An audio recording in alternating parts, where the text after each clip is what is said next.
Divine night. Divine night. As I'm getting everything finished. Hope y'all have had a great week. A lot of good energy this week. We had as you come in, give me that ashe. Let me know you in the building. You can be anywhere. Got the mood set for Inception.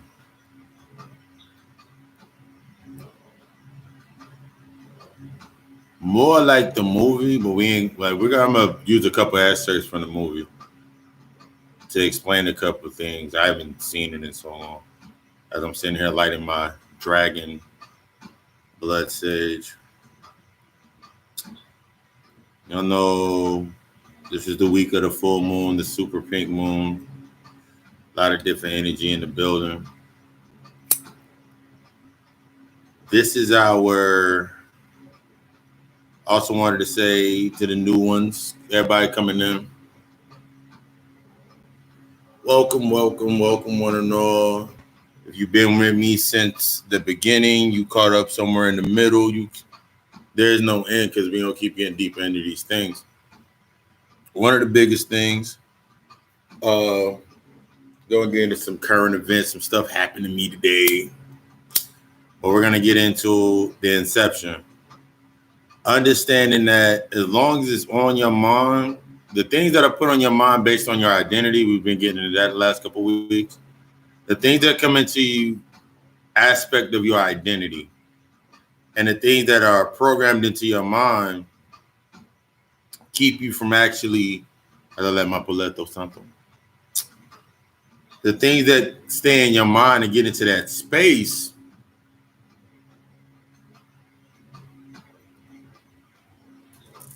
things that get in your mind and in that space, for that matter, those are the things that are programmed into your head.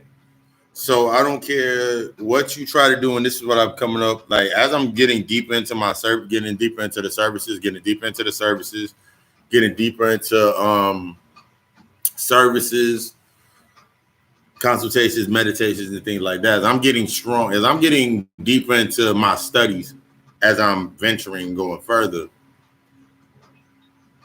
certain things start to kick out to me, and I'm like, wow, this is the next, that's that next step. This is the missing piece, because there's so many fragments. Your psyche is fragmented based on your identity from your ego. The war that you're going on, the war that's going on within you, the war that's going on outside of you is the aspect of the war that's already going on inside of you. Remember, everything outside of you is a reflection of what's going on within. Everything that's outside of you is always a reflection of what's going on within. So if you're going in a certain aspect of you being understanding the programming, understanding why things are put into play and why things are set or why things are put into a certain space, I'm going to sit this in my ashtray over here. Why certain things are in a certain play, in a certain play out, it's the distraction is the top layer. The distraction is the top layer. We got to get into the aspect of understanding that it's not the distraction, it's what's being placed under the distraction. It's not the distraction, it's what's being placed under the distraction. It's what's coming forth with the distractions. And before we get deeper into that, I had an example. If you've not tuned into the God Hour podcast, this week's episode was Reflect, Neglect, Refract. You're reflecting from a space that you're neglecting. You're reflecting from the programs of your identity based upon, so basically you're neglecting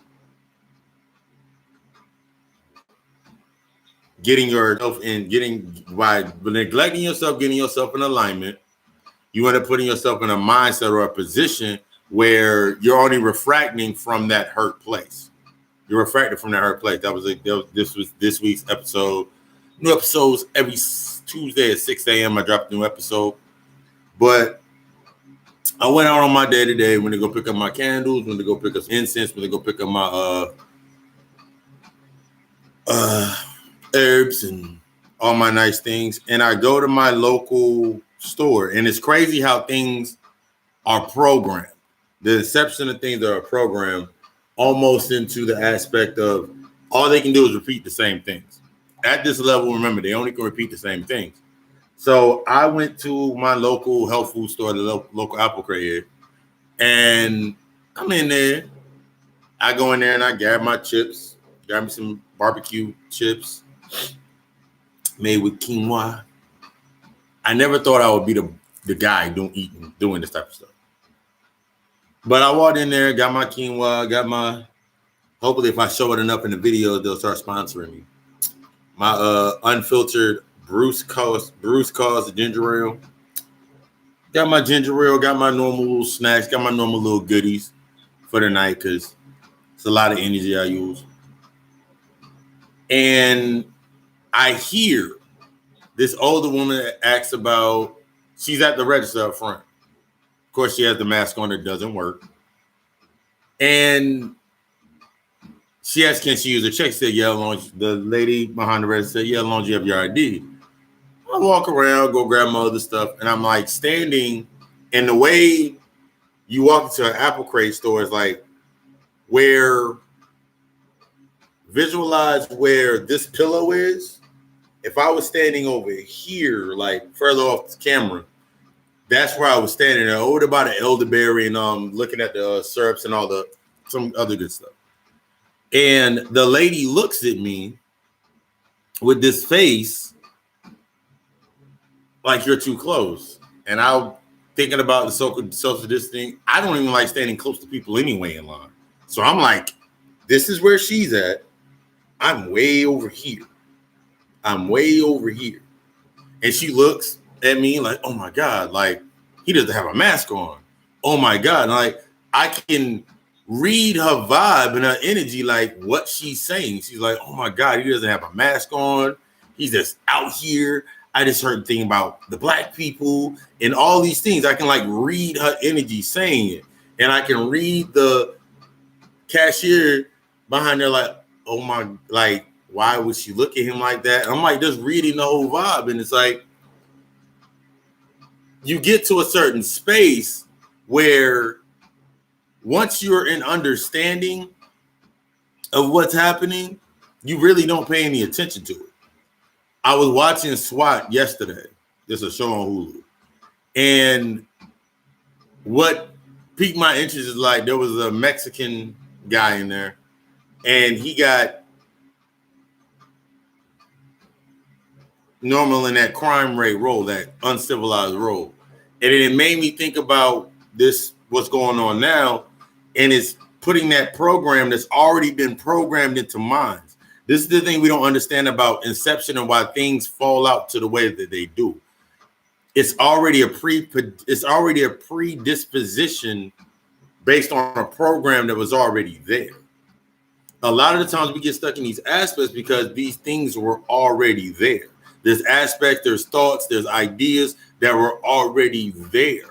So if you haven't worked on those aspects or releasing from those aspects, done that shadow work to realize why that aspect is in you, you still will play it out unconsciously. You'll play it out and won't even think about it. You'll automatically play it out based on the thought process, whether you're doing it in defense, unconsciously in defense, or consciously in defense. You'll play out what's supposed to happen. You'll say what's supposed to be said because that's the mind control. Mind control in the big ritual of it. When they do the ritual, like putting somebody under a trance, that's to keep you from actually looking at how mind control actually works. Mind control is under the art of me setting this mood. Me setting the mood, dimming it, the lights. Also, I'm acquiring my energy, bringing my energy in, the incense. Everything that's in my space is for me to invoke to invoke the feminine aspect, that feminine energy. Because remember, the spiritual is feminine. It's the feminine aspect of energy. So as I light my candles, light my backflow cones, light my incense, I'm setting an intimate mood For when I speak, I'm going to speak from the spirit. I'm speaking from my higher self. It keeps me engaged. I laid the ritual. So it gives you a sense of letting your guard down and becoming vulnerable to become open to what I'm about to speak. Now you're more open and more vulnerable. Now you're more open. We have to get out of the aspect of vulnerable. A lot of the things that are put into the predisposition that keep us from tapping into our feminine aspect and our feminine energy, gods, kings, is also in our queens. That aspect that's locked us out of it is the fear of being vulnerable, because we see vulnerable as being bad, because we've seen what vulnerability has gotten us. They've given you they've put into your mind the idea that vulnerability is wrong. Vulnerability is bad. When you're vulnerable, you can get hurt. Vulnerability is the act of being to the source of energy and absorbing everything. Remember when I said about remember I always say submitting to the attributes of the ideal in order to learn. You have to become vulnerable to learn. That's why when I speak certain things, I'm speaking through to the God and the goddess, the one that is coming into balance, the one that is awakening. I'm not speaking to ego. I don't speak to humanity. So the things that I say to the human part of you, the human aspect of you, that's the part that's going to be like, oh my God, I can't believe I was said this was this. Because you're going to have a predisposition based on what you're based on already put into your mind, based on your thought process of what something was. This happens when we put images. A lot of times we'll put an image on somebody because they're a certain way that our mindset sits, and we're like, well, they never can do this, and this because they're this, and this. So I never would expect them to do this. So if I act like this, so you start putting your own puzzle pieces. So if I act like this, then I'm going to get this. But if they act like this, then I'm not going to act like this. You're setting down, you're trying to reprogram your psyche that's already been fractured. So back to that story. I went out, did that. The lady looked at me. My older self could have made a face of distaste. All I did was smile and wave. Smile, wave. She looking at me. She already looked like death. She already looked like she was dying. She already looked like she was about to fall over. So I'm like, I can see where the fear's from because she's been inceptualizing fear. Your body doesn't, remember, this is another point we're going to get into when we get into Inception. Your body your physical body responds to whatever is programmed into it. So based on that fear, remember, goes at that higher rate. So it speeds up things. So if you're in a realm, if you're in this construct, if you're still in the construct, the conduit in the conflict of time, fear, just like stress, just like anger, all not dealing with your emotions, you age. Age is based off of the stress, based off the fear, based off the what's already been put into your mind of when I turn 60, I'm going to do like this. And then you think about the music, you have to think about everything in its aspect is being used. It's just not what they put in your face. It's the mind control. That's the aspect of if I keep you concentrating on this, everything else I can filter in. Everything else can be filtered in when you're open. It's like you're watching a movie. You're watching an entire script play out. And if you're open to it, then it hits you. You're like, oh my God. Put the aspect like this.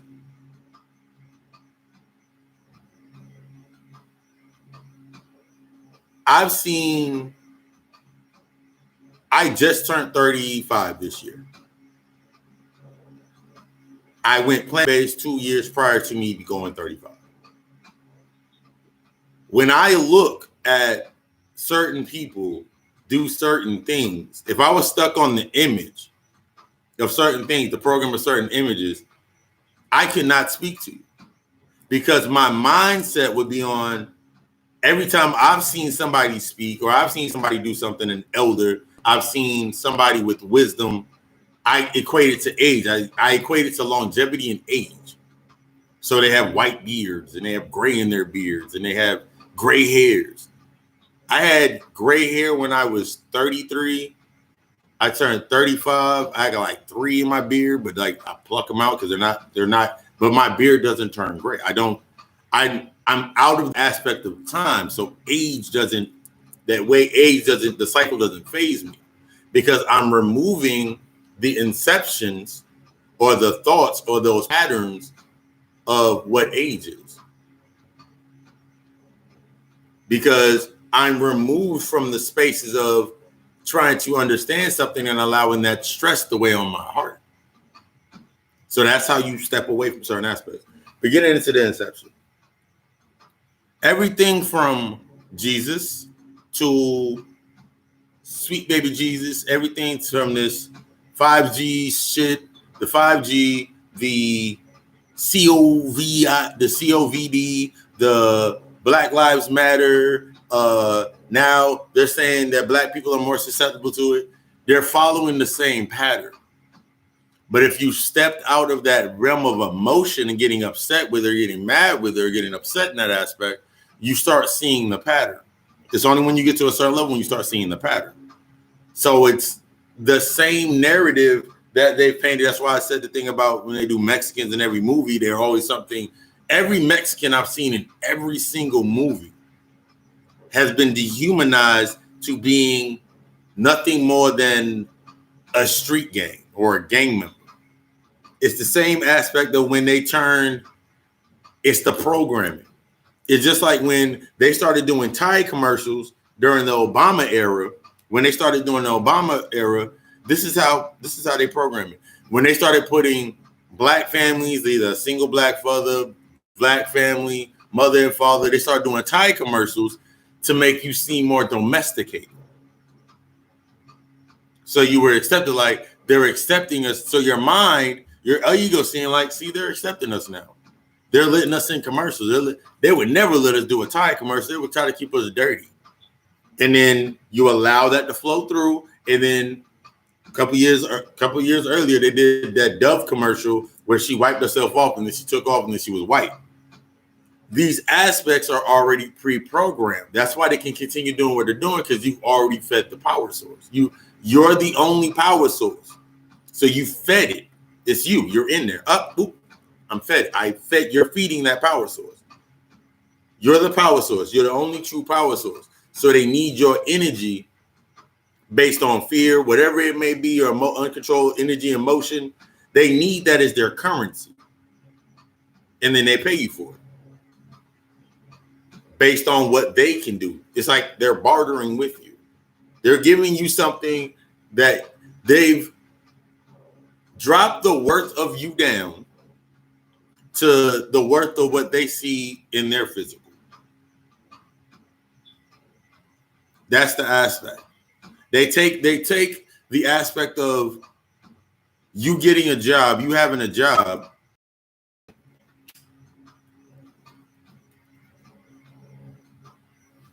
Oh yeah, me wearing this hat, I feel like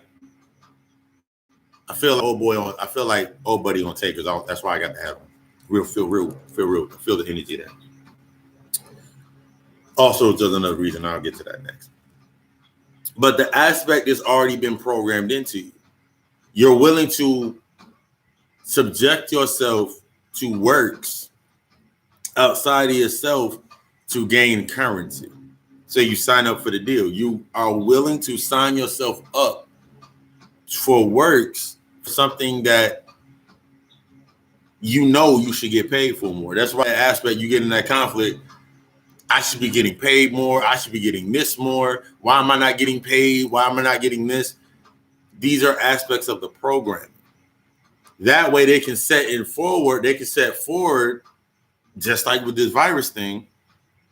Now everybody, like, if you're an essential employee and now you got rappers, you got artists, you got certain motherfuckers getting angry, talking about if they're essential, pay them then.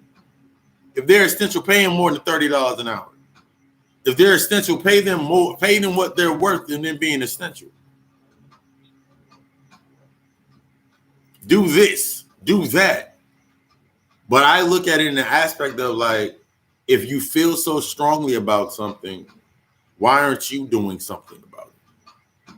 This is the aspect that goes into patting and pacifying your ego and setting yourself into actually doing something about something. If you truly care and truly caring is based, remember, caring is based off of ego. Caring, all these the humane factors, caring, supporting, unity, these aspects on this lower level are based on humanity. On the higher sense, on the higher side of that polarity in the duality, caring goes to compassion. I have compassion for everything. I have compassion for everybody. I have compassion for everybody. My compassion allows me to sit back and understand everybody for what they say, what they do, how they act. That's why they keep you over it. That's why you've been working in McDonald's for 40 years. Because you just learned how to put pickles on the sandwich. Oh, that's why you do this. Because you haven't dealt with this, perhaps. It gives me a chance to actually question everything and applying my scientific method. That's what we're going to get into. Apply my scientific method to why things are done. Once I understand how something's done in its entirety, I now have control over how my energy goes to it. Once I have control over something in entirety, I now understand and know how to move either around it, through it, or do whatever I need to do with it. But in order to get to that aspect, you have to start. The first test subject for all of this is you.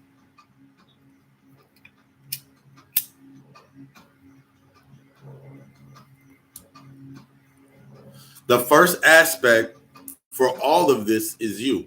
This lays upon your head. This lays upon your mind. It lays upon what you do.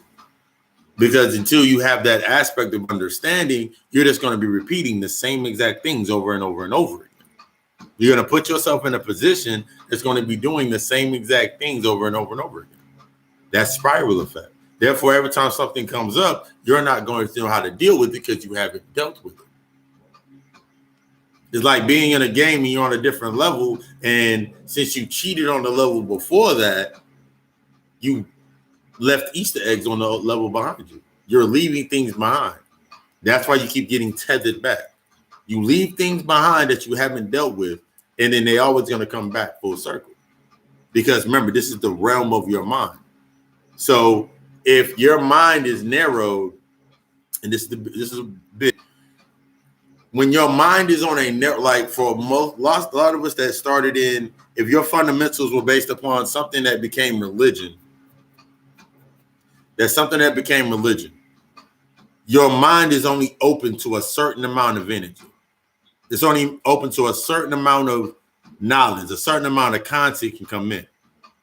So if you're switching out of this, you have to remember your mind has been shaped in that aspect of religion, the fundamentals, something that's fundamentally sound based on morality, something that's fundamentally sound based on morality, based on equality, based on unity, based on supporting, based on hope, based on wishing, never, impossible, all those low energy words that we went over to in Sunday service.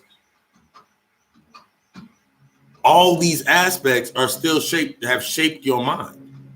So when you start transitioning into the more spiritual aspects of yourself, that higher opening up to becoming nurtured by that feminine aspect, that spiritual energy, you're going to try to fit everything within that same space. You try to fold things to fit this paradigm, this level. Everything that you knew the day before is going to challenge you at the higher levels. As I crack open my bottle of King.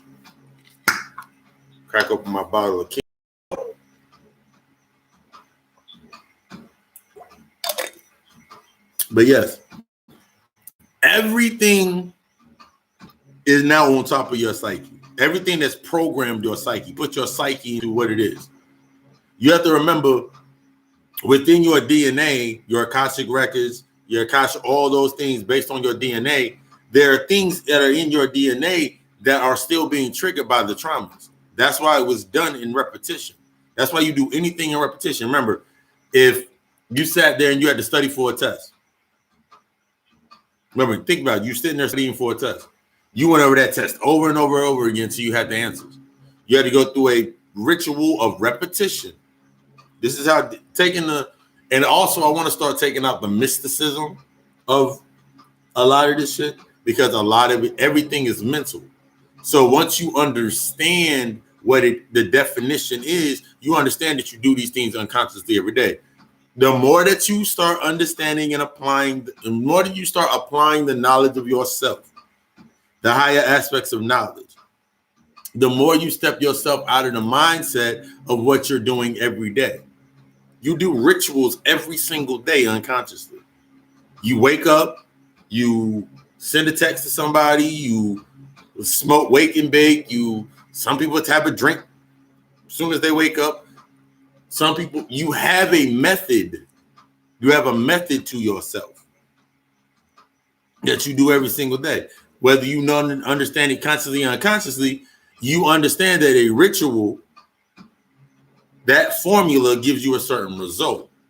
Your ritual is your cause. Remember the laws of cause and effect. That's your cause. That's you setting your causes within your ritual. I do this, this, and this, or I don't do this, this, and this. I smoke before I wake up. That way I can deal with my badass kids. I do this before I wake up. I take this little shot to calm the edge off the drink I had last night. You do these things in a ritual because you need an effect, so you know what the effect is. Here's the thing that gets into the inception. What about the things that you're doing that are of a predisposition based on your environment? The things that you do based on your environment that you have created for yourself. Remember, everything is mental. So the environment that you create is a reflection, especially in your home, is a reflection of what's going on into your mind. The things that you don't want to deal with in your mental come out as reflections in front of you in your everyday life. They become conduits and totems. So take the aspect of you starting your day. When I start my day, beside my bed are 3 bottles of water.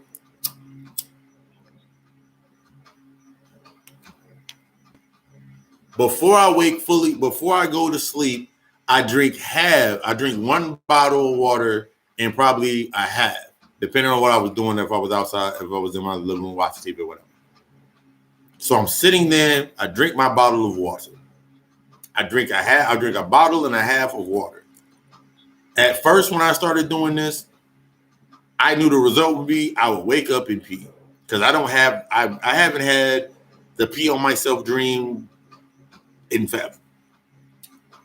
But anyway, take that aspect. So I now drink my bottle of water. I go to sleep. I know the health benefits of drinking water at night before I go to bed. But it also allows me, my ritual is because I lucid dream. I astral project. I leave my body at night. So I leave a conduit because I remember looking at a movie. I remember looking at the movie Constantine, very occult classic movie.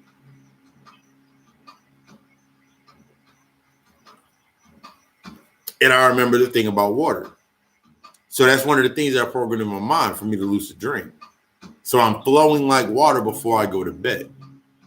I lay down, I go to sleep, gone, astral world. Last night I had a conversation with Ray Charles. Yeah, had a couple conversations. Middle of the night, around 3 or 4, depending on what time, I'll wake up, I'll drink the other half a bottle of water, I'll go use the bathroom. I'll go back to sleep. Before I do anything else, before I pick up my phone, before I do anything else, and it was hard to reprogram myself from doing this. But when I first wake up, the first thing that I grab is the bottle of water. Not my phone, not my laptop, it was in my room. My bottle of water, and I drink my bottle of water. Before my feet fully hit the ground, I take a bottle of water to the head. Go use the bathroom.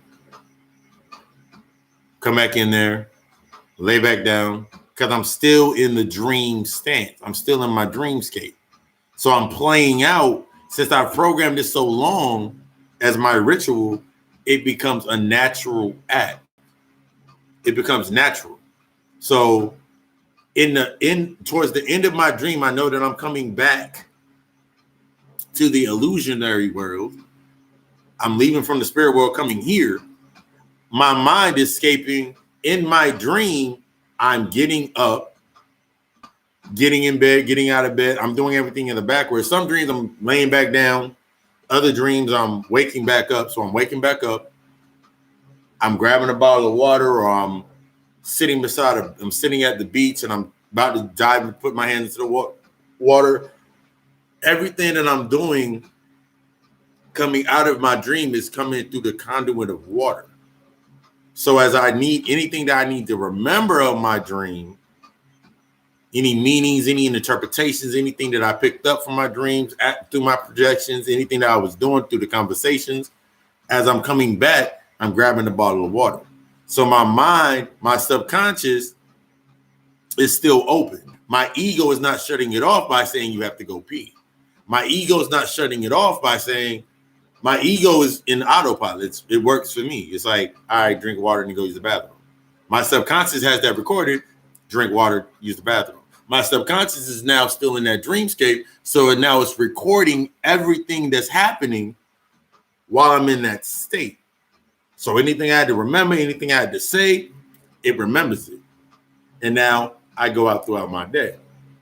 I come back to bed, I'll lay down, I meditate for a little bit, allow myself to come to. It's always important to allow yourself to come to. I allow myself to come to. If it's time for me to meditate, I'll wake up and do my meditation. Put on a binaural beat. The room's still dark. Walk to the living room, sit down in a dark space, and I meditate. Because now I'm taking everything that I just did and I'm clearing my schedule for my day. I'm clearing myself to set space of my routine. No news, nothing outwardly comes in that is not taking me to a higher level.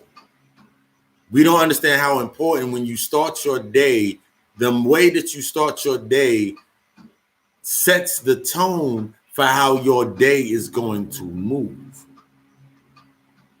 It's okay. You're right. Setting that tone in your mind for how you start your day is the most important. So let's look at something that they put into your mind to keep you from actually starting your day.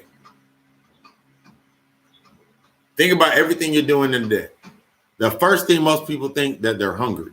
The beginning of a day, most people think that they're hungry. So you're breaking your fast. Let's look at the aspect of breakfast. First thing in your body of the day should be water. Yeah, first thing in your body should be the fluid of water, because your body is water. You have to wake your body back up. You're coming back to life. You're bringing yourself back from the underworld. So you're rebirthing into the day. That's why it's a grand rising into the day. Aspects of saying good morning when you come into a day, like, what are you morning? Your mind, now your subconscious, when you say good morning or you read good morning, when you read good morning or hear good morning, that first aspect, you're like, your ego is like going to be searching in your mind, what are you mourning? Because remember, when you said that affirmation, we always think about affirmation. We don't think about the unconscious things that we do in our affirmations. Because if I say good morning, instead of grand rising or hey, what's up? Wake up, you squared. Wait, whatever I say, I have to say something that is speaking life and it's disrupting. Something has to disrupt. When you're rising into something, something is being disrupted. When you're rising into something, you're being uplifted. So I have to say, you're disrupting the soil in your rising. So I have to say something that's disrupting to that tone. I have to say something that's disrupting to my ego. So my ego is not able to take full, I'm in. No, ego can't come in. No, it won't. No, you can't come here. Ego, you don't work here anymore. But take that aspect. So Grand Rising. First thing I put into my body is water. Second thing I did, I lay back down, or I go into my meditation. Third thing I do, greet the sun. I greet myself. Whether the sun's outside, there's light outside, I greet myself. No matter how the day is, what it looks like outside, I greet myself. Everything you're going to get into is being for yourself. That left-handed path, you have to break away from the unity aspect and humanity of you're setting a tone based on nobody else got up, nobody else did this, nobody else is doing it, so what am I doing next? In order to understand programming, understand what's been put into your mind at the base level, when you start taking in this knowledge and information, when you start taking it in, you're applying it to set a tone within your mind and where your mental state is at that point in time. So the things that you're going to be doing, of course, they're not going to be normal, but that's why the methodology of after you said it for so many times, it becomes natural reacting. Remember, it takes 21 days to break a habit. It takes 90 days. It takes 21 days to break a habit and 90 days to create a behavior. 21 days to break a habit and 90 days to create a behavior. After about 180 days, that behavior becomes a move. 21 days to break a habit, break or start a habit, 9 days to turn that habit or break that broken habit into a behavior that is unnatural behavior or a natural behavior. And it takes 180 days to turn that behavior into a move. It takes 180 days. Nice little fun fact information. It takes 180 days to turn a behavior into a move. An acceptable, remember, there's also things of mistakes. An acceptable decision based on the knowledge of yourself and what you are willing to go through or willing to take yourself into.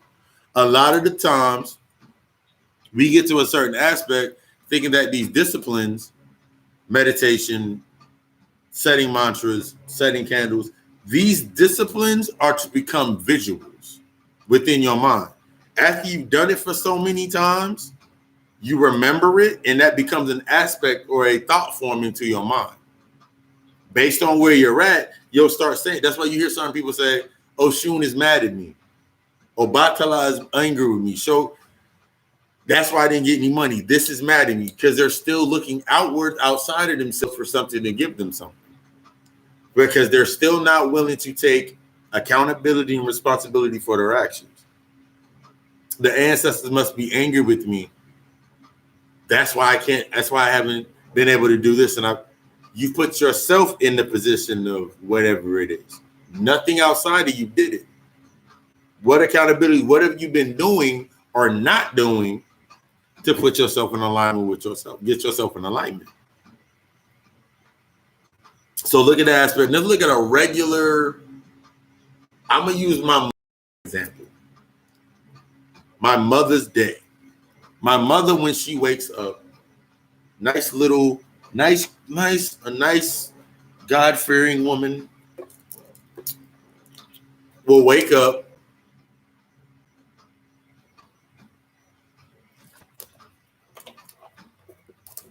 the first thing she will grab is her coffee. She'll go, well, now I have on tea now. She doesn't drink coffee as much, but her regular method would go grab some coffee.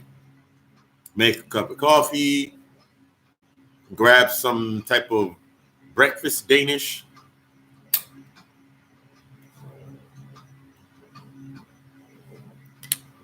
Grab some type of breakfast Danish, or whatever the aspect may be, whatever it is. Grab that and go on about. She'll go back in her room and then she'll turn on the news. She'll watch the weather. She'll turn on the news. Turn on the television. She'll watch a little bit of the news. Or wait for the news. Yeah, she'll watch the news first thing in the morning to get the weather, even though she won't go outside. She'll go in the room, watch the weather. She'll go in the room and she'll watch Matlock or whatever TV shows, daytime television. watch her shows, go outside, check the mail. She may go sit on her front porch for a little bit. All these little small aspects where she goes, does her little, these are her normal methods. If something disrupts that method, now she's going from the method now, there's no more children in the house and all these methods. So her inception, that's all that she knows. So for somebody that's on that base level, that dead level, they see something about the virus, they lose their fucking minds. Every conversation that she has will be stemmed based on that fear aspect. Because she's still in the program of, I love my children, I love this.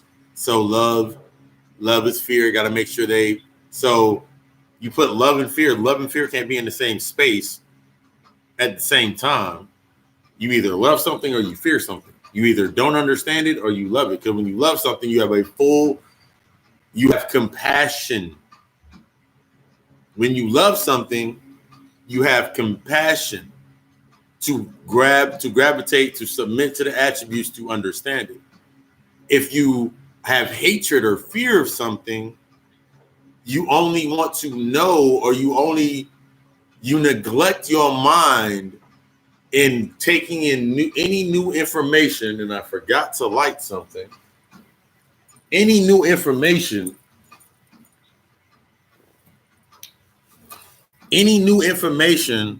regarding it in order to use it for your own cause. These become the aspects of the very inception of anything that you go through.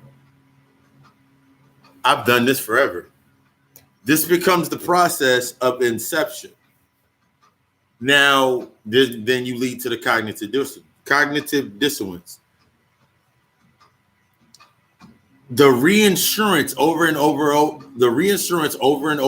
again that has happened in your space that has created your identity has given you a safe space. You know nothing outside of that space. If it doesn't conform to what your identity is, it doesn't conform to the image of your identity, you look at it awkward. You look at it like, oh my God, that's based on what it is. You have to make it fit the paradigm of where you're at. So when I was in the apple crate and this old white lady looked at me, and she looked at me and saw me. I didn't have a mask on, black, to her knowledge, all these things, everything that she had to, her response, her refraction, what she reflected was based on everything that she could take in from that information. You know something, but you're not taking yourself to the next level. So you get locked into a certain space. Some things are just as simple as sitting on your ass and reading. But some people don't want to actually take themselves to these aspects because you're stuck in the aspect of, but what about this? What about this? What about this? Because your ego is constantly searching for reasons. This is how you understand you're doing something unconsciously and not even realizing.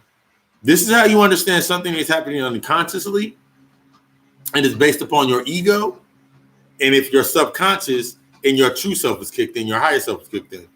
When you get into a situation where your emotions, your energy can be put into energy and motion, put into emotional constraint of anger or happiness or sadness or something controls your ego, something controls your emotion based on what it is.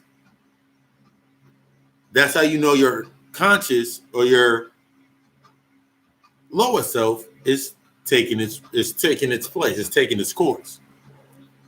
When you're going into your highest self, you're understanding you're coming into balance. At first, when your emotion or irritation comes up, you're able to think about it. You're able to stop yourself in the moment. But the only way that you're able to stop yourself into a moment, you've went through the process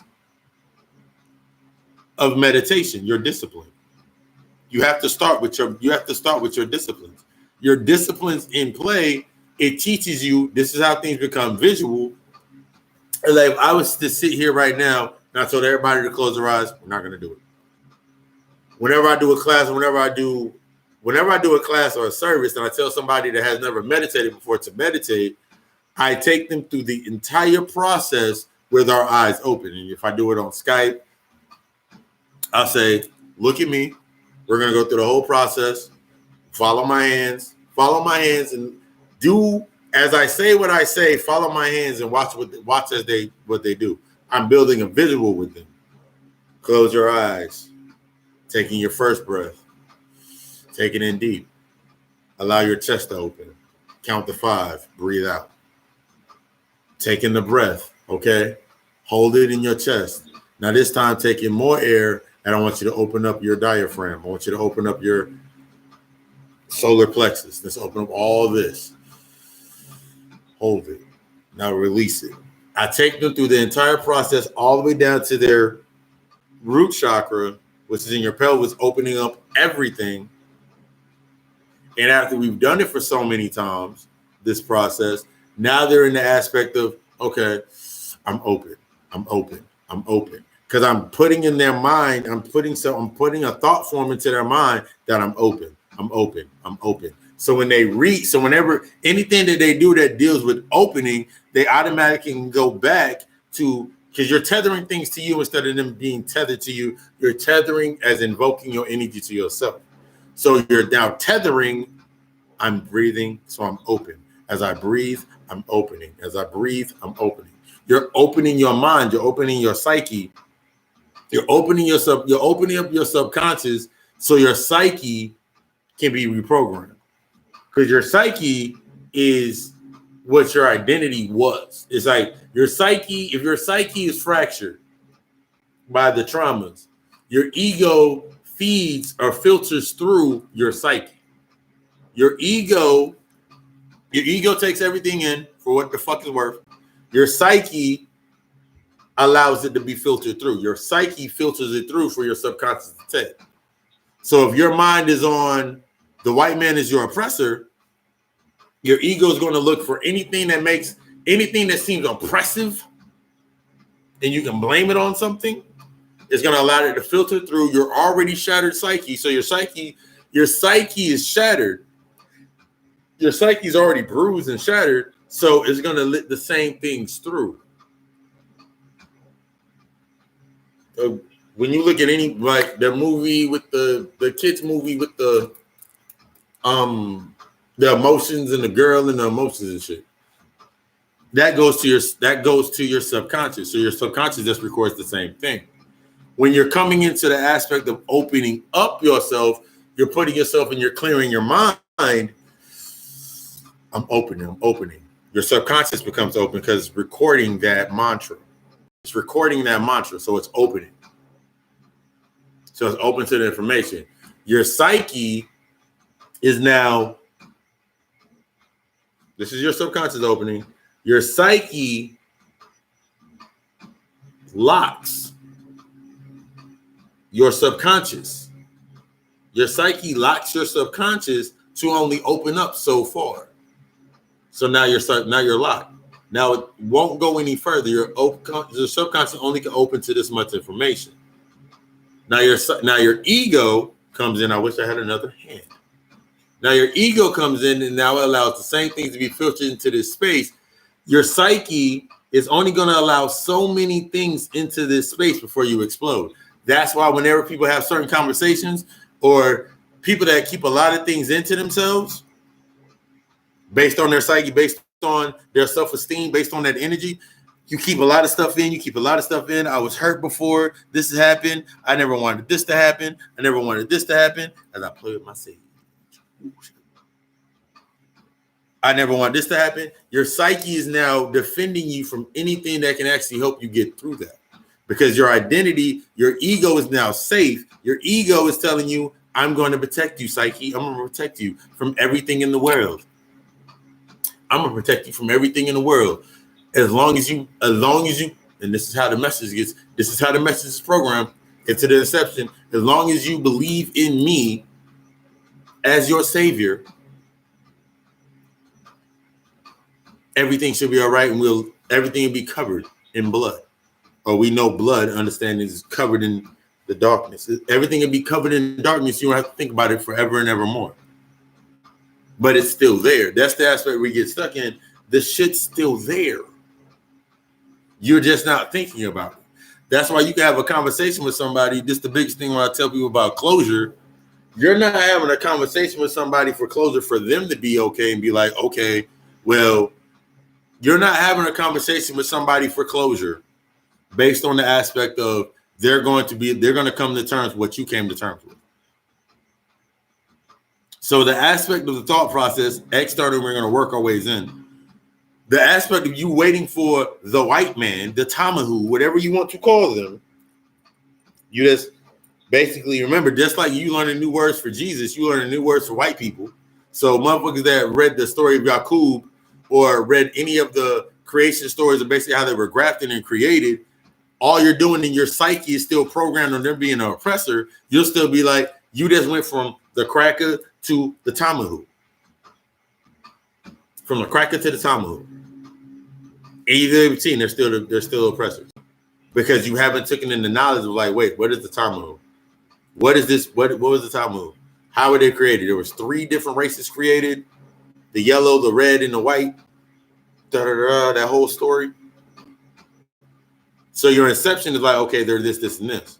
Because they're fitting an image that has been programmed into, since they've been fed into an image that programs into your mind of what something is supposed to be at this level, you get stuck on the image. You get stuck on the image. Now you're stuck. Now that's in your psyche. Now you can't go anywhere around that. You can allow your mind to expand upon that. That's where the cognitive dissonance comes into play. Because it's not fitting into a space because you realize you have to let go of something. Here's what happens when you don't let go of things. As you do not let go of things, the simple things that you don't let go of are only physical. Remember, physical conduits in your environment, physical conduits and totems inside of your environment. Watch the originals. The originals on Netflix now. Great movie, great show. I'm rewatching it now. The originals had a lot of occult underline in it. It's not an occult show. Not that I can think of. But it has a lot of occult undertones in it. There's a lot of scenes where, if you haven't seen it, I'm going to do some spoilers, don't care. There's a scene when the first time Elijah goes under, they show when he goes under the dagger. And that by itself is stopping the heart, allowing something to stop the heart from beating. We get deeper into that. But the first time he went under the dagger, he was given to the witch. He was given to Diana. And he's there. And then when Rebecca comes, his sister comes to see him, she takes him into a memory that only they can remember. He has that visual in his mind for living for so long, for being immortal. He has all of the knowledge in the ways to use his knowledge and what he knows to create his environment that is safe for him to speak in, making everything go in his favor. So take that aspect into that. That's what your mind is doing now. The reason there can be such an uproar is because it was already planning into your head before. The reason something can go on into your mind now is because it's still in your head. Because that's what you're used to doing. Based on your identity. So you create your own dream world based on to be safe. You create your own dream world to be safe in over and over and over again anyway. Based on your thought process, based on reality. Based on what they've given you as reality. So they can say things that still can get to you. Like the aspect of, if right now, I've said this before, right now, if ATF were to bust down my door right now, won't happen. ATF cops sort of running here right now and be like, What are you doing? Shut down the cameras, do all this shit like that, and arrest me. The only way that can be put into my subconscious, the only way that could happen to me is if I allowed it to happen to me. And I'm not talking about I'm going to physically fight them or have some fisticuffs or have some fights with them. I'm talking about if I allowed that programming into my mind at first anyway. If I was following, every time I go into Facebook, every time I go into Facebook, I go into Instagram whenever I'm making posts, every so often I'll see somebody say something about, you know, Facebook doesn't like this type of stuff on their pages, this and this. And I did a post today because I was putting out the link for the night's lecture. And I put it in usually the groups that I put it in are the Black groups, Kemet Sciences, Black Metaphysics. I put it in these joint. I put them in there. And then later on, I go back and it said these have been flagged, deemed to our company, to the Facebook standards. I didn't put any curse words. I didn't put anything in there that would lead to anything. No, nothing. When I went to go click on the page to go put it back, like to take it off, the pages that I did it in were Black pages. The only way something can be reported is if it's reported, especially with a closed group. The only way something can be reported that's not on my personal page into a group is somebody in that page or on that group reported what I posted. So it takes you to the aspect. The inception would be, if I have an oppressor in my mindset, I would be like, Facebook, these white people do not like me putting up this shit. They're going to try to get at me. So I'm creating a thought form. This is how you create a thought form unconsciously. White people, this, they don't like me, I'm going to keep posting my shit and keep doing whatever. I'm responding with emotion. The minute that I've said this, now I've created this thought form that I must feed. So now it's like, oh, you think white people do this? Okay, let's feed them. Okay, we got to act it out so we live. Now white people do this. Oh, niggas ain't shit? Now you created that thought form that niggas aren't shit. You put it into that energy, because remember, everything goes up into the ethers, and you feed the ethers based on this level. That cloud cover, the cloud cover, what's in physical representation would be the chemtrails, because you put into your mind, remember, anything that you put into your remember, this is how strong your subconscious is. You notice the chemtrails, that's a thought form. Based on the thought process, like someone sitting there and telling you or letting the information out, they're putting shit in the sky that's trying to kill us. They're putting shit in the sky that's trying to kill us. They're trying to kill us in the sky. So that thought form is now in your mind. You feed that thought form. You feed the thought form. But that thought form is tethered to you. So it's tethered to an entire group of people, all thinking that the chemtrails is bad and they covering up the sky and trying to do all this and this. Not saying that they're not, but the only reason that they're able to continue doing it, they can literally, at this point right now, they can have a skywriter fly through the fucking sky. Go back and forth and make lines in the sky. And you'll think in your head, because I remember when I was little, they had the Golden Knights when I was down here. They had the Golden Knights. They have all these aerobatic people, the aerobatic teams, writing shit in the fucking sky. So I look at the lines and I'm like, they're putting lines in the sky for me to put my own interpretation of what they're doing. Based on my thought process, the thought form, I either can feed the thought form, but like, yeah, they're putting chemtrails in the sky. They're trying to kill us. How can they kill a god? How can they kill a goddess? How true are you to what you are claiming and putting yourself into being? How can they kill you? How can they kill you? You're a god. You're a goddess. You take this claim of this title and this energy, and then you say you can die. That's why the information that comes into your mindset to think about going further cannot happen, because your psyche's only opened up so far. Your subconscious only opened up, your mind, your subconscious only opened up so far.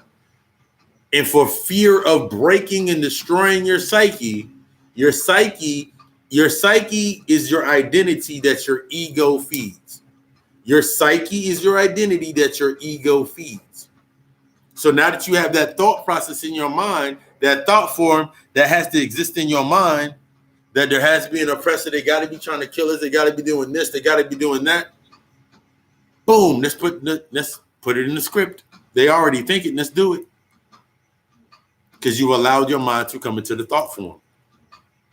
You're feeding the thought form. The longer that you feed it, the longer that it stays in existence. The longer that it stays in existence is based on what you need from it. So the reason that the white man is your oppressor, in that aspect, the white man being your oppressor, is because you've went this far with them in your life. You keep going with them in your space. You need them for existence. They need you for existence, and you need them for existence. You both need each other to exist. They're the knowledge, and you're the wisdom. You're the spiritual. Remember, we're naturally spiritual. You're the spiritual counterpart. They're the intellectual counterpart. You come together and you created this. At a point in time, you created this space to shut down. And this was, remember, Earth is the prison realm, the prison Sifra on the Kabbalah. Little blue orb. Sometimes it's purple. Same way lines up with the chakras. When you look at the land of chakra, boom, it's right there. Oh, shit. I can't believe that's the set. Yeah, that's why it's there, for power. It's a power source. Everything is powered on the level based on addiction and exploitation. Your ego loves the exploitation and the addiction of yourself. So you need that aspect of, you need that fear. So you create, now we just got into the thought form, that quantum that you put, the quantum physics that you created a thought form is like if I give you the aspect of, you take two glasses, in this glass you pour water, in this glass you pour water, in this glass you speak, as you're pouring this glass, you speak everything negative about yourself, in this glass you speak everything positive about yourself, in this glass you take this negative glass, take it outside and you pour it outside and under the sun or under the moon, and the other glass you take outside and you say, all this is everything that I want to be, blessed be to me, my energy. And then you drink it, you just went through a quantum physics, because you just removed one aspect of, you just removed the tether of one thought form, and then you activated that tether of another thought form. You're going into your higher self.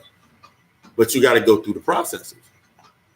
Everything that follows after that must be in repetition to the ritual you just started. This is where consistency is key. This is why a lot of people do not have a lot of consistency in a lot of things, because we're so used to an instantaneous result.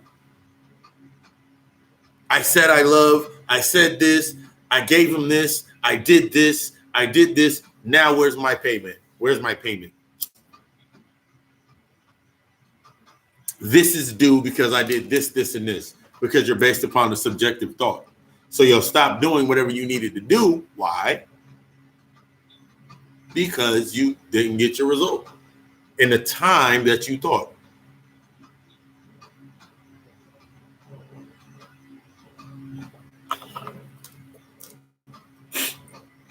So at a lower vibration, when something's lower, that's when you kick in like, okay, cool, I'm going to do this.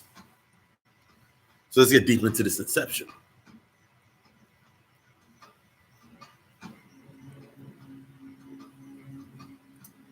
Take the aspect of coming into understanding that we now understand that we create the thought forms of those ethers, of those energies. It goes under the same process in Brother Panic breaks down what's called talking about 9/11. All they can do is things of repeat based on nostalgia. That's when this nostalgia is actually a humanity characteristic. The nostalgia of things. It keeps us in a state of wonder and enjoyment, just like glamour. It keeps us in a state of wonder and enjoyment without actually, so it's a balance. Remember, everything follows the laws of the universe, but you. That's why you got out of conflict. When you go into something, you can't do something because you're not following the law of balance. You're not following the laws of the universe. So if I keep you in a constant state, remember, keeping you in a constant state of trauma, keeping you away from your natural self or receiving from your natural self, your mind automatically shuts down to you are not listening or following the laws. That's the aspect when they talk about you didn't follow the laws, so you got cursed. Not you got cursed, so you don't follow the laws. That's an aspect of that. You're not following the laws of the universe. You're not understanding that everything is mental. You're not understanding that everything has a polarity. You're not understanding the law of cause and effect. Everything has a cause. Every cause has an effect, and every effect has a cause. You're not understanding the law of gender. Everything has a masculine and a feminine aspect. You're not understanding. So you're not understanding these things. That's why you grow out of balance. You grow out of sync with your natural self. So it doesn't matter what you start doing, even when you become conscious, if you're still, your psyche is still programmed or still fragmented and only taking in the information based on what you already knew based on your identity, then it shuts you down from taking in any new information. Your mind automatically stays on shutdown. You don't do anything else. You can sit there and you can light candles all day. You can light candles, read, say mantras all day. But if you're not becoming the physical conduit of it, something outside of you you're still looking for something outside of you, something in the sky, something in the ground, something to your left, something to your right to take care of you. I don't care how independent you become, you're still dependent upon, even in the most independent state, you are dependent. Even when you cry that you're independent in your most independent state,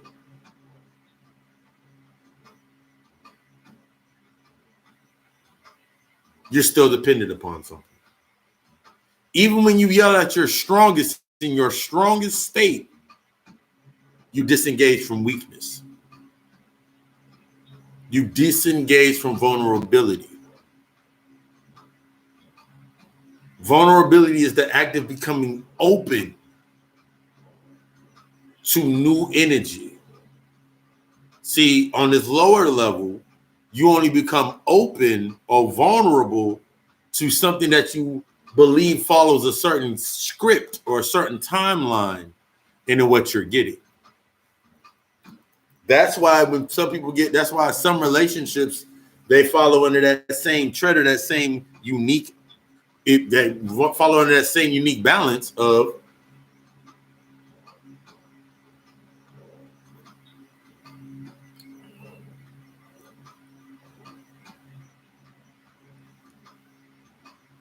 I don't want him to think I'm a hoe.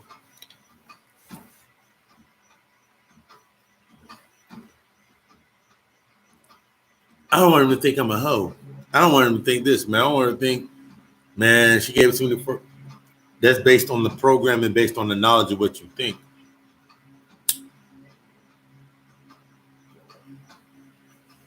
I can give you a movie,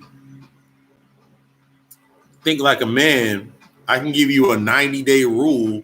I can give you these rules and actions. These shut you down. These keep your psyche in check. These keep your ego feeding.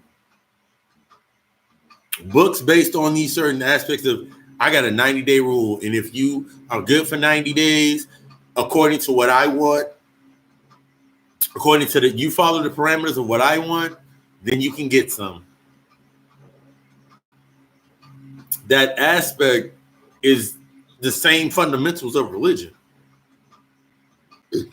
That's why it works so well. That's why when it does work, it works. 90 times out of 10, If somebody explains what a good man or a good woman is, they explain a slave-like mindset. Not all, generalized. They explain a slave-like mindset, a hive-like mindset, something that they are able to control on both ends of the polarity. There's something in the unconscious. I like a bad boy. I like the bad boy. All right, cool. You like the bad boys. Why do you like the bad boys? Because they're rough and they're the only ones that can handle me. What you're telling yourself based on your psyche is they're the only ones that can handle me because they're a reflection of shit that's inside of me that I haven't tamed. So the way that they've learned how to tame it through physical, through mental, through whatever it may be in those concepts, the way that they've learned to do it, I'm susceptible to it because it fits the paradigm of what I think. Well, he's a bad boy, so of course they do this. Or she's a bad bitch, so of course she does this. So you shut yourself down and you create another identity that's in retrospect to the identity that you're willing to accept. Anything unknown to you becomes scary. Because I have my dream man, and my dream man drives a BMW, and he has this car, and he has a 401k, and he has this. Man, I got my dream shorty. She got a fat, like my brother, she got a fat ass. She light skinned. She got long hair. You build this aspect in your mind, but you didn't build the mind. You build a totem.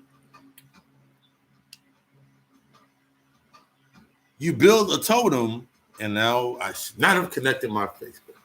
You build a totem to harness the energy, and now you empower it. That's how things come into power. That's how you bring things into fruition. You did it unconsciously for years. When you created the perfect man, when you created the perfect woman, this perfect being, and we understand that perfect equates to death. So in order for, and this is the aspect going deeper into it, in order for me to have the perfect person, in reflection, understanding that perfection means death, I must kill the parts of myself. I must perfect the parts of myself, or come to terms and kill off the parts of myself in order to receive the perfect man, or the archetype for the perfect individual. But if your psyche's locked into an aspect of niggas ain't shit, and your environment becomes niggas ain't shit, bitches ain't shit, guess what happens in the environment? In that environment, that won't exist. Because for that environment to exist, that war that's going on in between your mind, in your head, going back and forth, the thing that's being inside your head that you're reflecting outside looking for the argument, you need something outside of you to be not shit in order for your ego to say that it's right. Because your psyche is still fragmented on, I can't stand these whack ass niggas. You can't stand them because something inside of you is fucked up. These fucked up ass niggas. Something inside of you is fucked up. That's the aspect of understanding going to your higher self. The reason that you're in the position that you're in the level that we are at, is to learn from something. Because if you're not learning from it, then what are you doing? As we look at, someone dropped a message, we got to look at it. All right, cool. Why people still be joining us into our lecture tonight?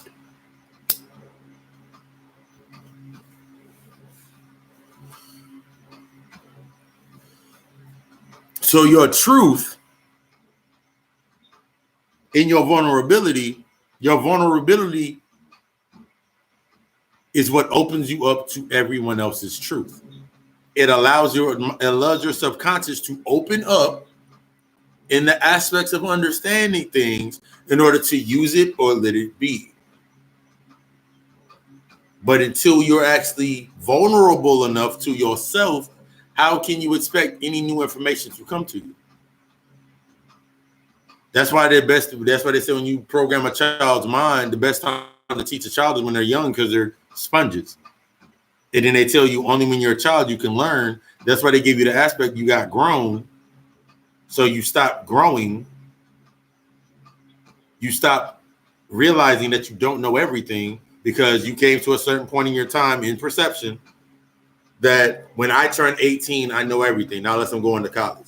Now I went to college and I know this. So then they keep your mind locked into an aspect of, in order to get something, in order for you to get something, you must give something, or you must sacrifice. And the level of sacrifice on this level is based on your humanity aspect of sacrificing with no, you sacrifice with no intent to actually grow. You sacrifice with no intent to grow. You're only sacrificing in the aspects of the thought process to yourself. You're only sacrificing enough. And when you're, what the things that you're sacrificing are you're sacrificing aspects of your humanity in order to survive. You're only sacrificing aspects of your humanity to survive, to have the dream, to keep what's already programmed in your mind in play.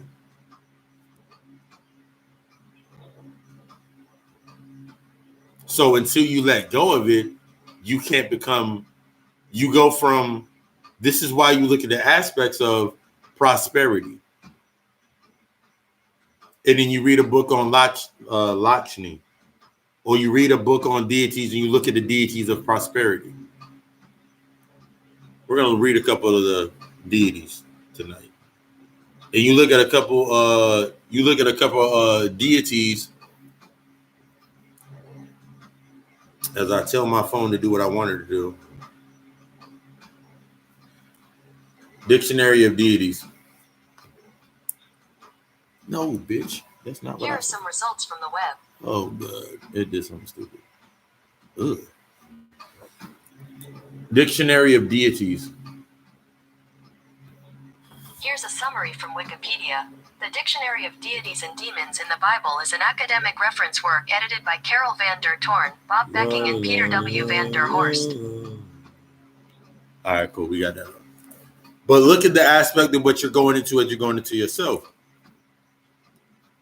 So outside of you, since you're looking for the return or that aspect of something outside of you to serve you a better purpose so you can serve it, that's where the aspects before everything, because everything at this level, gonna hurt a lot of motherfuckers' feelings. Everything at this level has become binded based on, remember, religion means to bind. So every aspect on this level that a lot of people are using, whether it's when you're following something or you're becoming something, you're following something, you're under this group, you're under this banner, you're under this revolutionary Afrocentric, it's become a religion. Everything at this level has become religion. Everything. From Instagram, it's a religion because you're following to get attention and to get likes, and you're learning how to do hashtags and all this other stuff. Facebook, you're learning how to put your views and your thoughts and opinions on there based on morality, based on somebody else to chime in or to say what they want to say. You put yourself into these aspects based, it becomes religious. You become religious based because you're following something in the aspect of following something. So you're following something in hopes of getting something.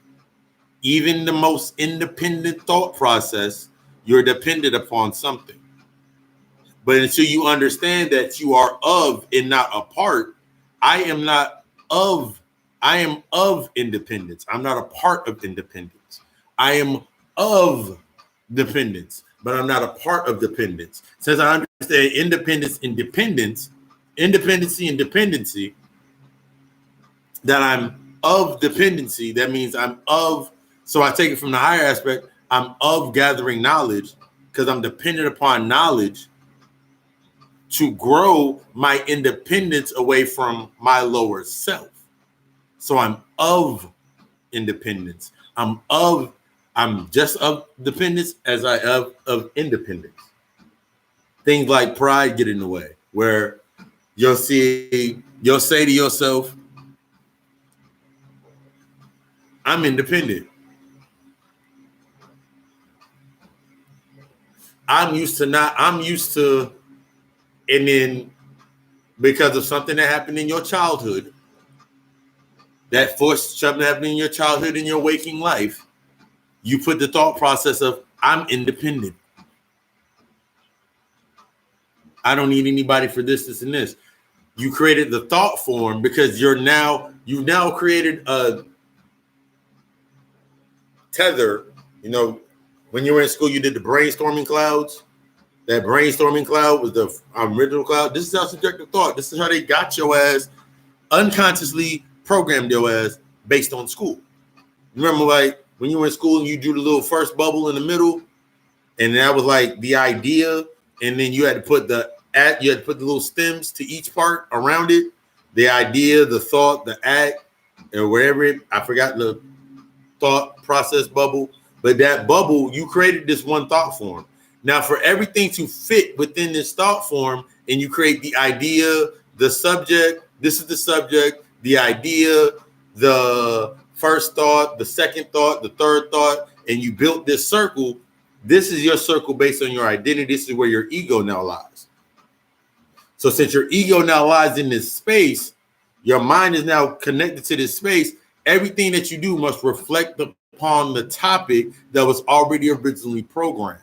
So since your mindset is still based on religious fundamentals, everything that you take in will be based on a religious fundamental. Jesus is the savior, ... Now Obatala is my savior, ... This Orisha is my savior, ... This is my savior, ...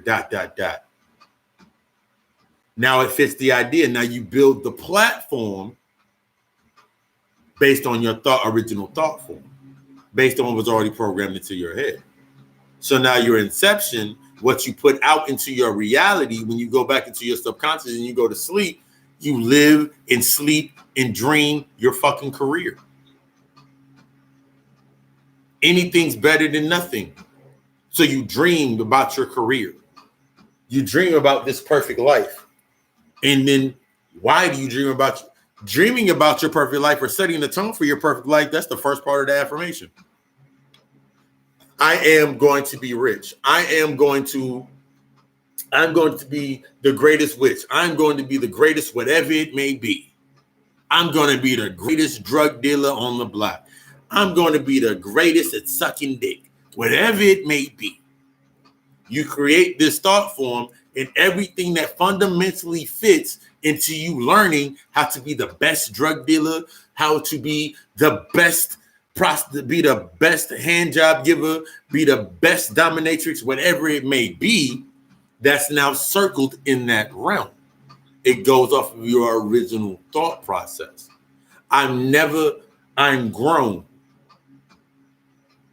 So everything that must fit my space must be instantaneous because I do not have time to learn. Everything that you sit there in your thought process, you don't have time to learn. So it's instantaneous. How can I get the information faster? How can I get it quicker? And then you create the thought form. And then the internet is created. We're in the age of Aquarius, the age of knowing. So how can I get my information faster? But remember, every time that you step into an aspect of something, every time you must accept the negative and the positive polarities in that space.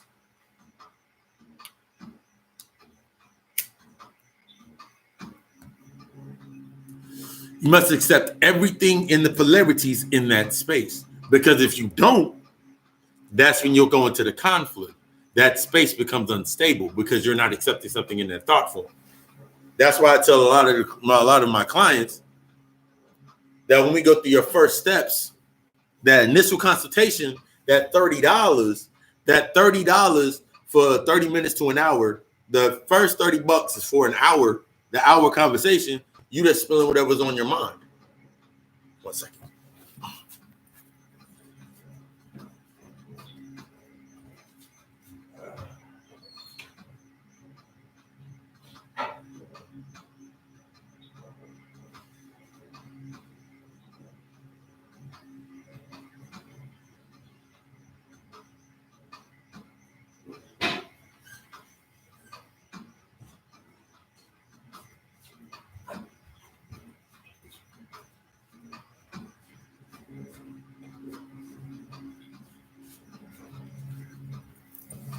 Everybody knows what we do around that time. Those aspects now become key aspects of your mind based on the thought form that you created originally. Based on, this is why I always tell it's important about, are you following trauma or are you following intuition? Your intuition is when your psyche is in sync. Trauma is when your psyche is been shattered. A lot of the times we coming into consciousness at the first levels, those base levels of consciousness. A lot of people get into this aspect of they're doing it to serve a purpose for people. They're doing it the same purposes that they were doing when they were doing what they were doing when they weren't doing it. They try to apply those same some of the things that they were doing when they were doing it then, they're trying to put in here now. And then they take the aspects of spirituality being piety, spirituality being whatever it may be in whatever its aspects, and then they follow a certain paradigm. I want to be a bringer of light. And you have other people on the other side. I want to be a bringer of darkness. So we understand that shadow work in the shadows is where in that void where everything is created, that's where everything is raw. Everything that's in the light is sustained. So you must learn the balance between what has been sustained and what can be created.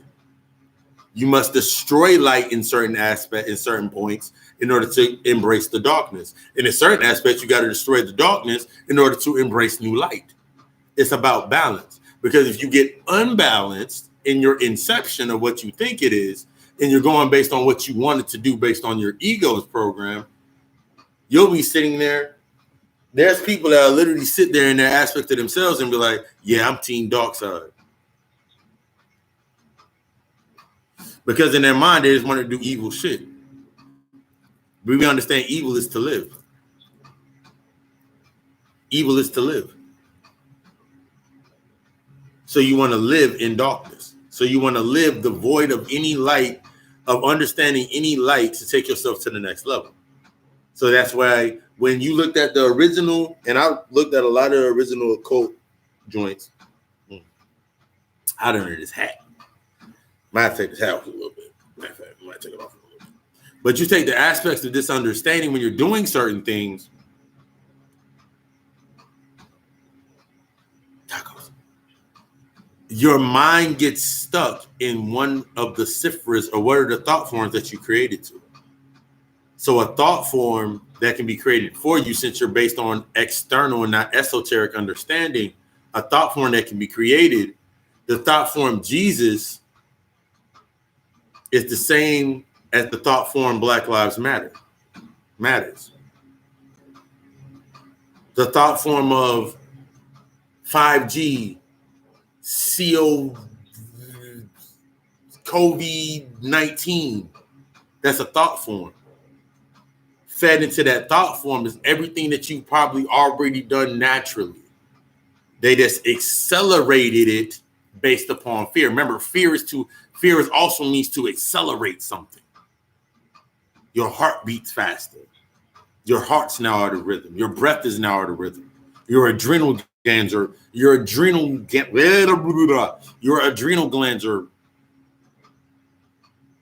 pumping. You're creating the androchrome and adrenochrome. You're creating that formula and you're releasing that, and you're dumping that into your body. If your body's in a state of fear, your immune system goes down because it's trying to fight everywhere that you're releasing this toxin into your body. You release the toxin into your body. And then you instill and block and keep that toxin in certain parts of your body based on you not having your emotions in control. So if you're not vulnerable, you're not open to releasing it in a healthy manner. This is where anger comes from. Anger is not bad. Anger is not good. There are negative aspects to anger and there are positive aspects to anger. But once you come in balance of anger, you understand how to use anger you understand how to use your energy in anger. I was on the phone for almost 2.5 hours trying to change my PIN number because I forgot my PIN number on my ATM card. In that entire hour and some change, I went to the health food store. I went to the Apple Crate, went to Walmart, I went to everywhere I needed to go. Got gas, did everything that I needed to do within that space of time. And I was irritated because I was on the phone. But since I'm coming into that balance, I use that irritation to maneuver. I use that irritation to maneuver. I use that anger, that fire to maneuver throughout my day. Had him on the phone the entire time. I saw some of the dumbest shit. Usually the things that would get to me back based on my lower self, my older self, things that would get to me that would further stop me to create new thought forms and causes. I would create new thought forms or causes and set new effects. When you think about at this level, that's what archons create. That they create that every day. That's the inception that they create every day, that they're bigger and better than they actually are. They create these thought forms for you to feed upon. It's already there. You created the thought form. It started this big. A problem can start this big. And you make it out bigger than what it actually is based on the thoughts around it. How does it fit your fundamental understanding? Until you come into understanding of something.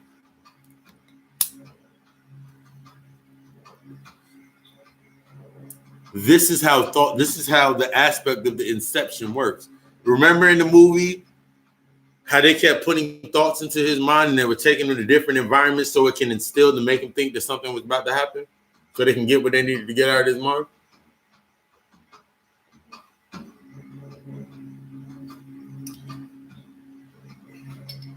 I'm going to give you a big ass. They can't do anything based on spiritual. All they can do is repeat the ritual of distraction based off intellectual. They cannot do anything spiritual. All they can do is things based off of ritual based on intellectual. They don't have the power. They don't have, you say they don't have the melanin. They don't have the makeup. They're genetically inferior in the aspect of being inferior. They can't go to that realm or to that space. And what little they can get is based on the astral world, the lower level of the astral world. Remember, there's the different levels of the astral world, astral plane. They're based in everything that they do on that lowest level of the astral plane. I talked to the spirits and they said this. That's why most of the times when they ask you, when you have the psychics in that certain aspect and they give you something, they ask you things like, shit, sage and all this shit getting in my eye. Getting hot. This real quick. They're stuck in the aspect. That's why they ask you questions like, they can read you. They can read your face. They can read your posture. They can read they can read you well. That's when they look at you and they be like, hey. They look at your shoulders down. They look at your back hunched. They look at how your eyes look. They look how you look off a certain aspect. You look off to a little bit. Hey, like something's on your mind that you don't want to get to. You're being vulnerable. You're being unconsciously vulnerable because you've now opened, remember, vulnerability. You opened yourself to this person to give you some information. So you become vulnerable to their space, to their grasp, to their gaze. Hey, like something's on your mind. Yeah, something is on my mind. Yeah. I can look at your energy and just tell that, and they look at what you're wearing and what you're doing. You can be sitting there wearing an MK, you can have an MK Ultra bag on. But if you're open to the information, they say, yeah, it looks like you're trying to fit into something or sustain fitting in. There's something that just ain't you. Yeah. And then you start telling them what it was. Like, yeah, it's this job. Oh, your job. And then you look at the aspects of, where do you work? Hold on, wait. And then they build it and they help them tell you your future. You help them tell you what you want to know. Because now you're open to the vulnerability of somebody. If somebody can tell you something, somebody can tell you something that confirms your argument with yourself, the argument that you have with yourself already, then yay, dang, you're a great help. But then it also allows, since you're open on that aspect, you must accept that you're open for them to put something on you.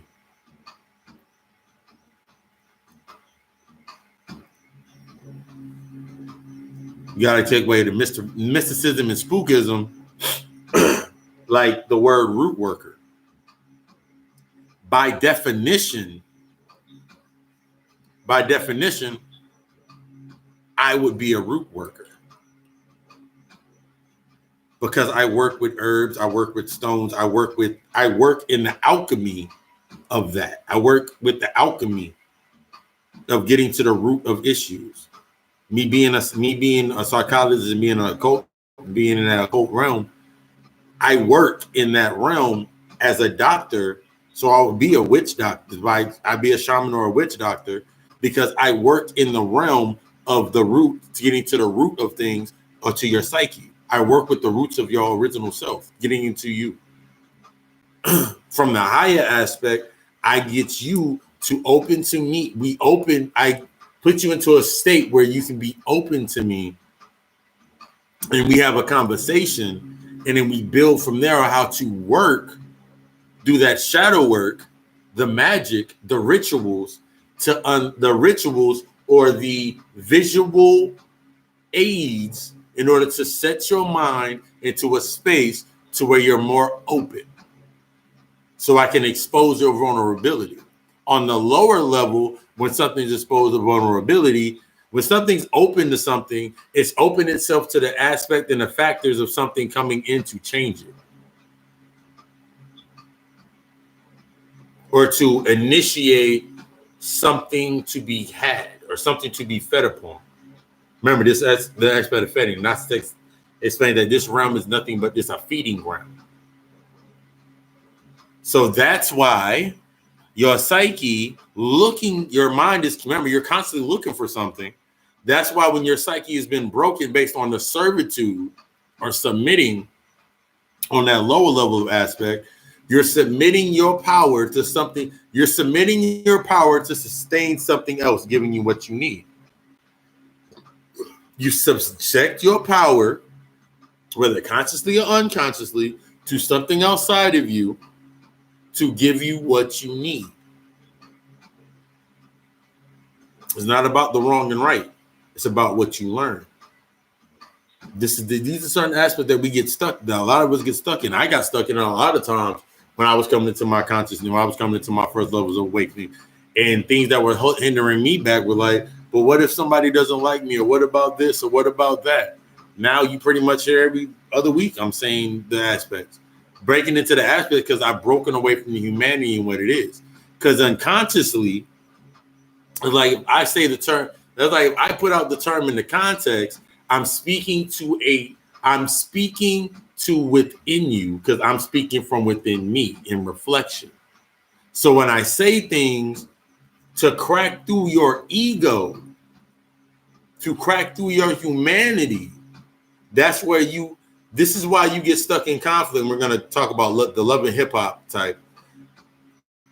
Based on you coming into your higher self, when I say certain things, when I say certain elements that shake you, they're shaking your ego and shaking your humanity. Now, I can't listen to that because I'm about Black power.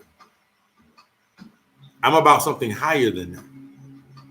You're coming into alignment to come into something higher than that because you're understanding that you cannot fix anything at the level where it's at. You cannot fix anything. You cannot fix anything at the level that it's at. All you do is change what it does. You just change. You can take certain parts out of form. We take white people out. We can take back over the planet. Okay. Take the white people away. Take the Tamahus away. There's negative and positive aspects to the Tamahus, to the white man. Because the white man, based on his intellectual part, has taken your intellectual, your knowledge and information, and has built things with it in negative and in positive to serve it and to leave people serving it. But until you learn the aspects of what they did, until you understand the behavior that they created, the behavior that they created for themselves, remember, it takes 21 days to build a habit. It takes 90 days. It takes 21 days to build or destroy a habit.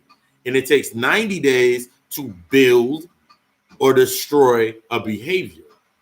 So it takes 180 days to make that a mood.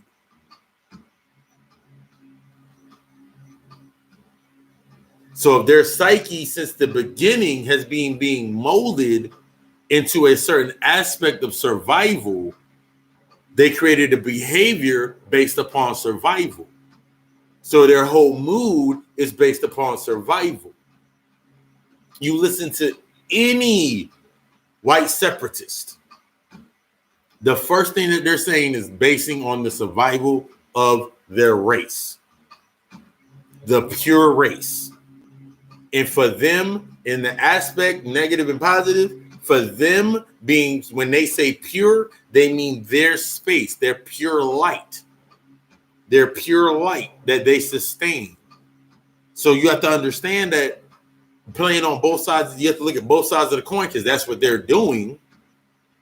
You look at the pure race. We must do things to sustain the pure race. We must do things to sustain this light. They can't explain it any other further part than that until they take another participle of something that you've already explained to use it. And that's where subjective thought comes from. So if you're taught anything white ain't right and everything black is where it's at, in that, let's think about the inceptionalized thought, those thought form that's put into your mind. Anything that's said by a white person ain't right to you. So you won't follow it. You won't listen to it. You won't study it. But whenever they're talking about the pure race, they're talking about pure sustaining pure light. How do you sustain pure light? You have to create a power. You have to connect it to a power source that's feeding that pure light. So that pure light so now we went from the pure race to pure white, that pure light to sustain it. They must keep you the same way that they built and sustain that light. They must keep you in that constant state to feed that light because you're the power source. In order to keep getting what you're getting, you got to keep doing what you're doing.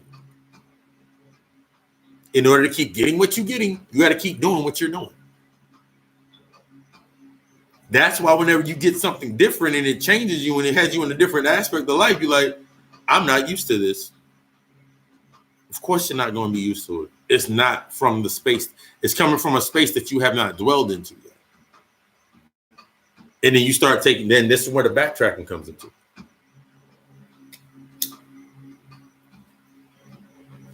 So take that thought form of sustaining pure light. Take the thought form, sustaining pure light, and then you create the catalyst or the power structures outside of it, like a power, like that's the nuclear. This is nuclear physics, quantum physics, the chaos theory. The thought is built within the chaos of sustaining light. Is sustain chaos. Sustain light is sustain chaos. I must sustain this chaos. I must sustain this nuclear reactor so it does not shatter. How do I do it? How did I sustain this light in the first place? I sustain this light based on the thoughts of taking over things. I sustain this light based on the thoughts of supremacy. I sustain this light by taking on the thoughts, but it all stemmed on me surviving. So as long as all of these are in place, as long as this fear thought form is in place, as long as they have this aspect of conflict in place, they're following the laws that they only can understand based on an aspect of understanding it. They cannot shift them. They cannot use them to their own gain. They need your power for that. You came from the written laws. You came from the written laws. The law of mentalizing, the law of mentalism, the mind is all and everything is mental. It came from your mind. You created a substructure created by your mind as an environment. And now you're just playing out the environment. You're playing out the game. Whatever avatar you choose within this game is based upon the knowledge that you know about it. Its strengths, its weaknesses, everything about it. It's like it's like when you create a player on a video game and you have a chance to create a player, or you choose a player based on the game, based on their attributes and whatever their strengths are. You created the entire archetype. So in order for that to be a strength, in order for your strength to be a strength, you must have on the other end of that pole something that makes it a weakness. Something that weakens that side. So think about that aspect. Think about being a strong black woman. Now think about being a strong black man. Now think about it. Think about being a strong black woman and a strong black man. In order for you to maintain being a strong black woman or a strong black man, on the other aspect, there must be weaker women and weaker men. There must be something susceptible to submitting to your strength for you to flourish. That's why the energy exchange and vulnerability, when you come into a relationship and the masculine principle submits its, and we got to break. So we're breaking away from this humanity shit all the way. That aspect of the masculine aspect becomes weak to allow love in, and the woman becomes weak in order to let the aspects of the masculine in, those energies. That's why when you submit to the vulnerability, become open to that other space, that's when you create the balance. But if your balance is on being a strong black woman in your aspects, and you following the traumas of what happened to you and the traumas that came before you based on the narrative that was written about what happened to black women in America, black women in the world, was having the heavy aspect of the most toxic aspect was when they put the feminism aspect came into there, because feminine, we understand racism. The root word of racism is race. So one, ism is to mold, or is to meld, or is to meld, or is to mold. Two, so feminism would be the act of taking the feminine energy and aspect and molding it into a molecular or a mono. Oh, I'm using it. I'm fired tonight. Turning into a mono archetype. So when you look at the word, when you take the aspect of homo, human, being one, M-O, anything that has M-O-N-O at the end, singular, same sex, same energy exchange. So you look at these aspects, and when it's programmed into your psyche that you're a strong black woman, the aspects of it, you've created this thought form of being a strong black woman. Think about the thought form of what you think a strong black woman is. Negatives and positives. Take that aspect and put it in there. All that's in that thought form. So for that to exist, there must be another thought form of something weaker, instead of coming into balance. That's why when you listen to a lot of music, I'm a phenomenal woman.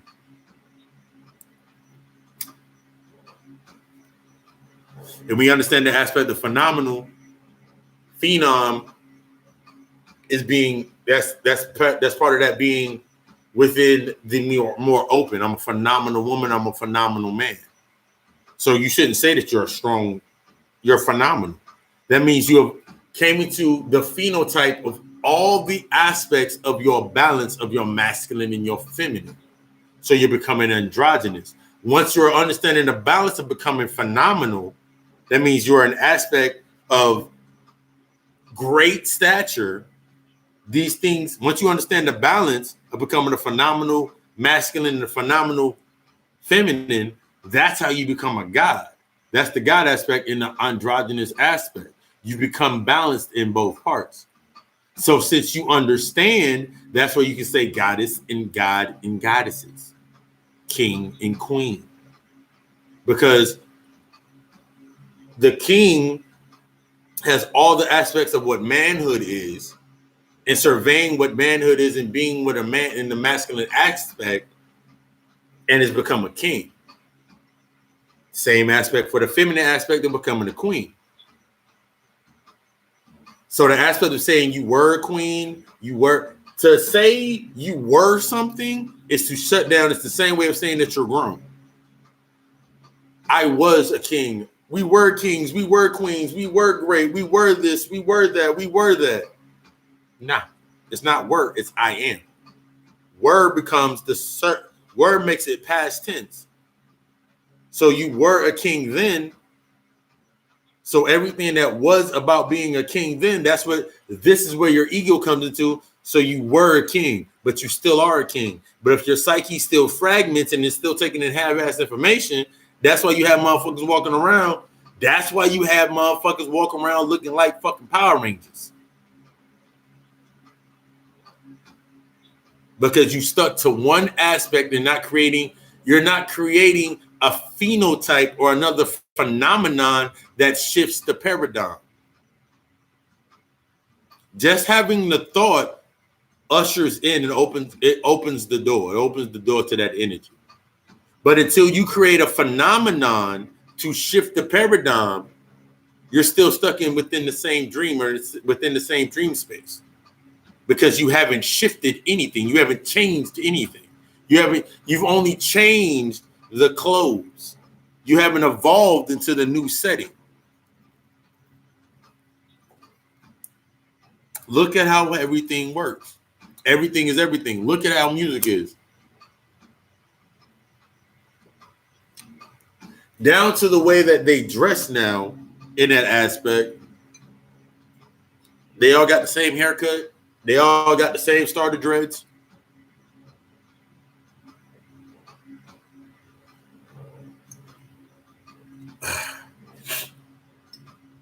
They all got the same chains. And this is the aspect of these chains, these choker chains. Interpretation that who came through? Gerald Levert came through with on that. I was talking to Gerald. That's who else I was talking to. It's the same aspect as that is getting really smoky. The same aspect of when old heads used to have their chains on, and you had like the old head that had the Capricorn chain on, the little Capricorn, the chain that all his chains came to right here. All the old head chains came to right here, and had the little Capricorn piece on there, had a little crucifix under it. It went from that being trapped into that energy, into that space, like I'm a Capricorn. So I wear my chain like this close to my neck because I'm locked into this space. And then we went through a space where everybody was wearing long ass fucking chains. Rappers wearing big ass fucking chains, long ass fucking chain, long medallions. They were in a space where they were creating, so they had more chain, they had more length. Remember, the thought process, like put the rope around their neck, like just put the rope, they'll run it out themselves. They had enough chain around their neck. That symbolism of that chain around their neck was in the aspect of you can see me in this space with this chain. This is as much length or much attention I can get based off of my chain. So when you look at the rappers now and they all got neck chokers on, got chains that choke their neck. My neck is too thick for that. They have neck chokers on. They are showing you unconsciously, whether they're doing it consciously, unconsciously or not, doesn't matter. But you're looking at the aspect, they got this chain tied around their neck. looking like they got dog chains on their collar. They're linked, they're locked to this space. They can't go any further. That's why when motherfuckers got on a crucifix, you're still, whatever you put onto your body in that aspect, whatever you put into your body, onto your body, should be invoking your own energy of what you naturally are. That's why you feed yourself. Down the later Africa, when he breaks down, you only eat with emotion, you're feeding your emotions. So that salty ass French fry from McDonald's made you happy because it took you back to a memory of when your mom was like, you know what, I'm gonna get you guys McDonald's. So you put on the chain around your neck. What is it invoking? What do you invoke? What energy are you invoking into it? That's why when it comes into you building your altar or your shrine or your power to your visual, that aspect of whatever's on there on your altar represents you or is a representation of your family or things that are a part of you. Everything you're doing is showing it as a part of you. Whether you hate it or love it, you either become what you hate or you lust what you love. You lust for what you love based on the control aspects. So in order to continue getting the feeling based on where you're at in that level of understanding yourself, in that inception, in your dream, to get to something in your dream, because you're stuck in that psyche of your dream world, you must only ingest what it takes to keep that space open. And basing on the level, this world of addiction, this world of fucking exploitation, anything around you that can exploit that factor from you, that can bring that factor into your life, that's what you search for.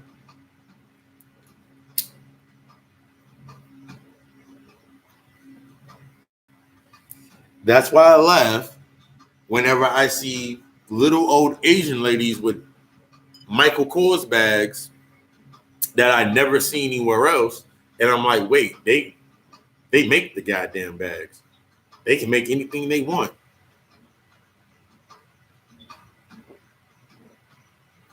But in order for that balance to exist, they base it on the currency that you're willing to spend or the energy you're willing to put in to get something of more authentic value. So how real are you? I say this almost every other night. So how real are you if your image can be played out to you on television? How authentic is your image if it can be given to you? So let's think about the love and hip hop thought process.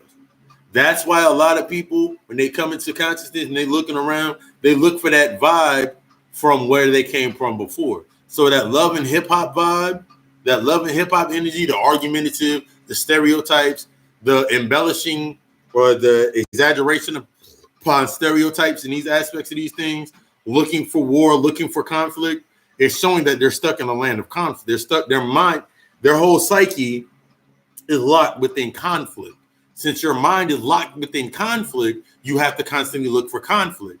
It appeases the argument that you're already having. So when you go into coming into the higher states of your consciousness, you start understanding that my balance is based upon me understanding.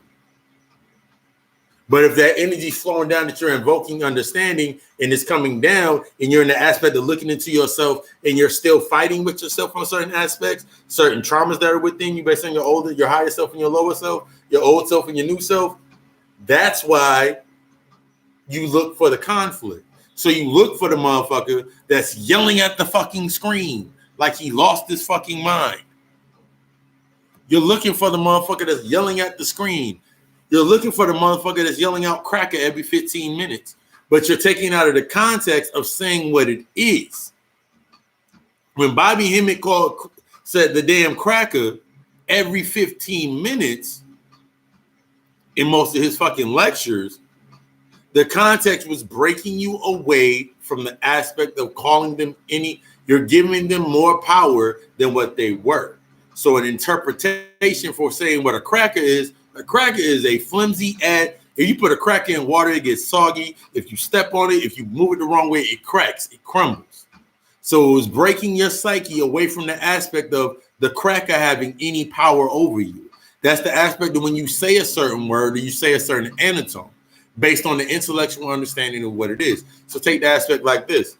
We understand through the etymology of words that nigger, nigga, naga goes all the way back to naga, or understanding the asp or the snake coming off the head in Kemetic, and basically when you understand the snake, or the serpentine energy or your kundalini energy rising. But through its not demoralized. What's the word? What's the word? Through its de-evolution based on understanding, separate away from the understanding of it, they had to implant and invoke or evoke, because they can't invoke shit. They only can invoke from you. So they had to evoke into your invoking your energy into your true self, and based on when you built your identity of what you are and being a slave or a prisoner of war, they had to put that aspect of what a nigger was. So they said nigger, nigger, nigger, nigger, nigger.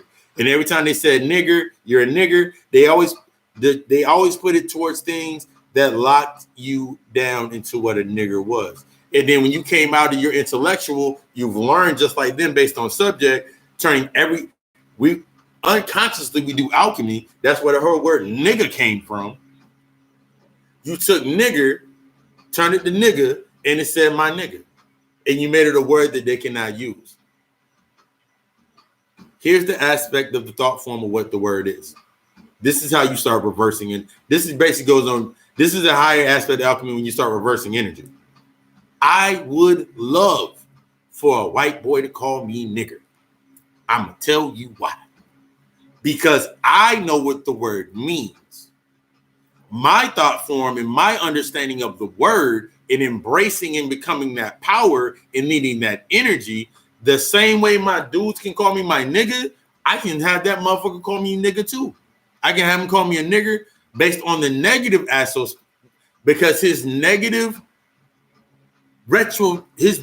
use of the word still goes into the thought form of what I already know. It powers and raises up what I already know that I become. Just like my boys calling me nigga, they're saying it in a positive sense. So without the negative, you can't empower the positive, and you can't use both sides of the energy. So you get stuck in the conflict. You get stuck in the polarity. So you need so at this level, you need the motherfucker to say, why can't I say the N-word? This is why you need it unconsciously. Because if they say the N-word, you feel like you've lost something, and they don't understand what it took. They don't understand or will not admit what it meant. They won't admit the pain that it caused.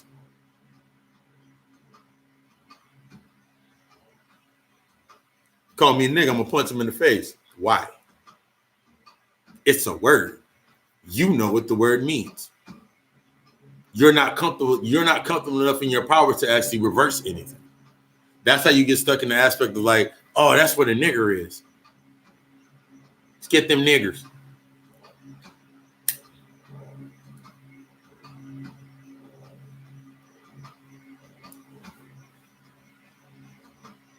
But then this is how the buffoonery, everybody wants to talk about the coonery and buffoonery. This is how the inception of the coonery and the buffoonery happens.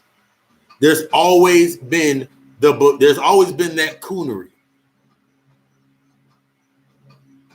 I was having a conversation with Baba Vic Gregory. I would not tell you his spirit name because he said, don't tell them niggas shit. But he said what I can't tell him. The aspect of understanding that the comedian, the court jester, the joker has always been their ace in the hole.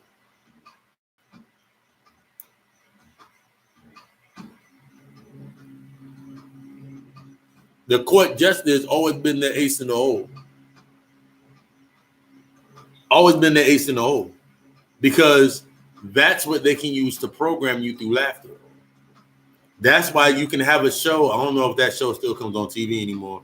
That's why you can have House of Pain. You can have any of the Tyler Perry sitcoms that he came out with. Homeboys in Outer Space. They can paint this narrative to you based on comedy. Your ego doesn't take it serious. It lets it come in. It's what it's saying to you. It's putting you into that mindset. And then you feel like, I have an uncle that dresses like that. I have an aunt that's just like that. I have a neighbor that's, you look for common similarities in your environment. You have to create those similarities in your environment. That's why you laugh at the shit. That's why you laugh at shit. That's why you laugh at certain things. Because it's in an aspect of your environment based on your psyche. It's there. That's why you laugh at it. You ever seen, that's why you can use that aspect. You ever seen white people, how they take care of their kids? And they got them on leashes. Because you've seen it before. That's why it's funny. It's amusing because it's appeasing your ego. It's appeasing your identity. See, he see the same shit we see. We can laugh at it now. It's okay to laugh at. So now that I can do that on that end, let me see what I can do. And if I follow that same formula, I can make other people laugh.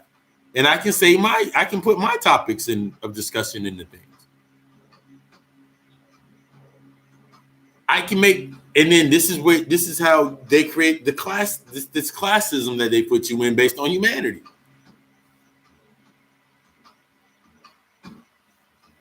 I only know 3 people till this day that I can call right now and say, hey, you remember Fraser?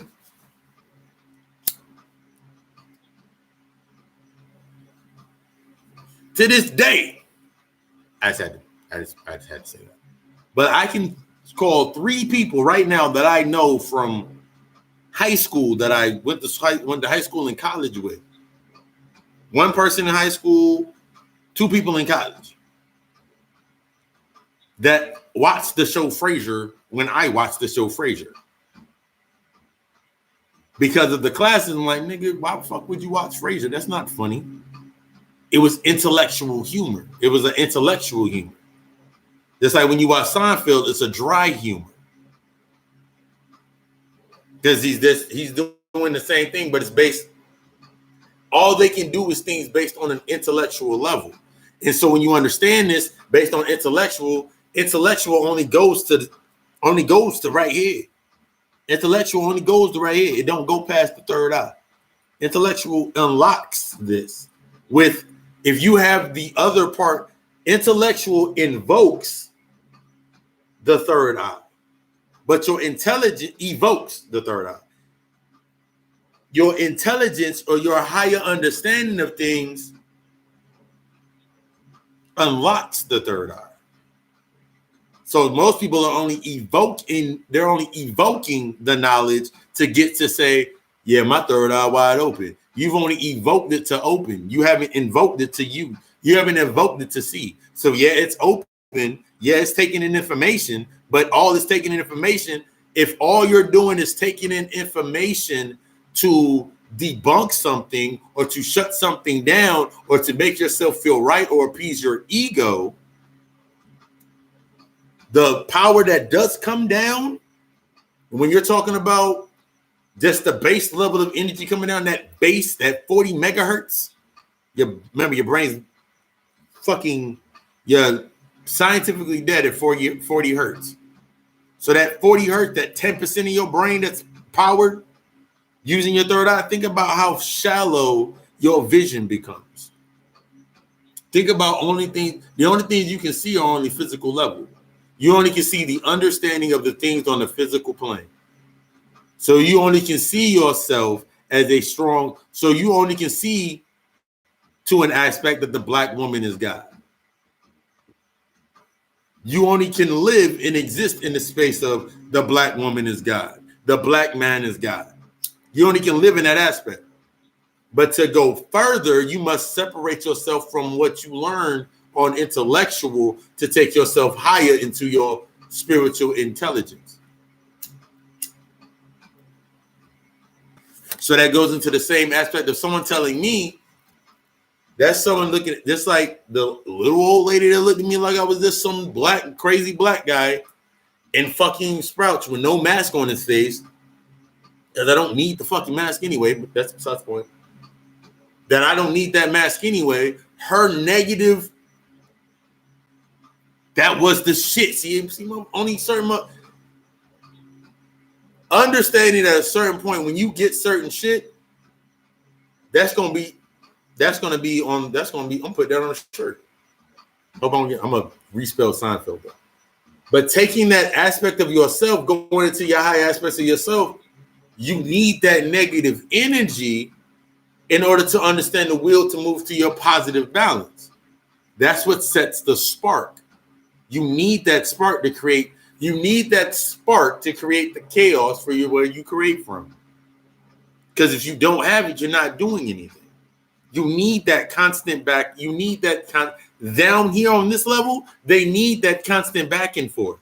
It's what keeps them in attention. It's the same way as the motherfucker that's the same way a chick putting herself on Instagram half-ass fucking naked or taking that quintessential I'm sitting on the sink pose to make their ass look fatter for likes. It's the same aspect because they have an intellectual understanding that niggas look at my ass. They like asses that look big. If I sit on this, my ass looks bigger. I'm going to take the picture. Watch me get their attention. It's intellectual. It's intellectual. It's the aspect of taking the aspect of the paradigm of a person that has book smarts and is street smart is unmatched. The aspect, your intellectual is the book.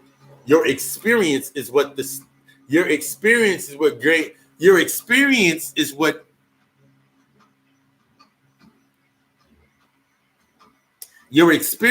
what ushers in your intelligence. Your experience is what ushers in your intelligence. Until you go through it, you can't learn from it. Until you go through something, you can't learn anything. Until you allow yourself to go into something or until you allow yourself to become submerged into something, you can't go anywhere. You'll be stuck in the same space. You'll be looking through that veil of fear or misunderstanding of something, waiting for something to give you some understanding of something. These aspects are the aspects that get us locked into these. This is what gets you locked into the deception of this dream world that they program into you. So this goes into the aspect. This goes into the aspect of understanding why you feel like you need an oppressor. You feel that you need an oppressor for what? So you can be oppressed. Common sense. Because you don't want to accept the responsibility if you didn't have an oppressor. You don't want to accept the responsibility if you actually had to work on shit for yourself. Remember, it takes more discipline in doing what you want than it takes in doing what you can. It takes more discipline in doing what you want than doing what you can. This state of quarantine is the act of your body now going into a locked-in stasis to have you. It's going to show you the difference between doing what you wanted and doing what you can. Accountability and responsibility for the things that you do in your actions. You can't say you something just as the title because it sounds nice.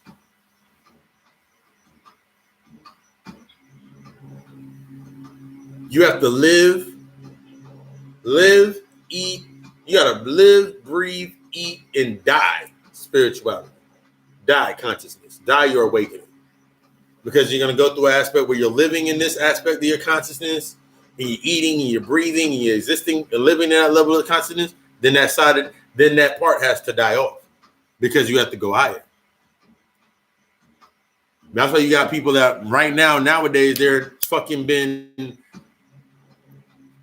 you get stuck in what something is so you can say that's what you are because it's part of your identity. So someone can look at you and be like, oh yeah, you part of the same thing I am. So you have this built up. So you have this built up inception that this person, just because they're doing this, and this, they're on the same level as me. Now understanding that there's no such thing as levels, but there are such things. There's no such thing as levels, but there are levels. There's no such thing as power, but there is power. Occult is looking for those contradictions. There's no such thing as power, but there is power. There's no such thing as hope, but there is hope. Because on the counter spec, for there not to be no such thing as hope, there had to be a space where hope exists. In order for there to be a space for where there's no power, there has to be a space where power exists. In each aspect, there. I'm moving my energy around so my hand should. You understand that these spaces are put on both sides of the paradigm for that balance. You have to understand from the place where there is no power, why these people over here have no power. Because if they had power and if they had access to their power, then the people that are using their power would get weaker. If the ones over here, if you understood, and when you understand your power, you understand how to wield your power, you come into balance with your emotions. The things that needed your emotions, the things that needed your power, that needed the siphon from your power to stay tethered to stay living, the things that needed your energy and your power no longer need to exist. Because the thought form changed. You're no longer in the thought process of, I'm a strong. You're no longer in the thought process. This is what it means by breaking the thought process of unity to understand it. So if I say, just like I say cracker, and fuck your mama and fuck your kids and all that aspect of that, when I say that, because unconsciously, you've come to a level that if you're not going into deeper understanding of yourself, unconsciously, you're saying fuck anything that is around you. And I said that in the podcast this week. You're saying fuck you to anything that's around you anyway, unconsciously, because you're not living up to the basis of intellectual understanding of thought of what you were taught, whether it's from a negative aspect or from a positive aspect that happened in your life. So if you in your, like, just take your life, take for existence. I take, for example, I'm going to take the little sip and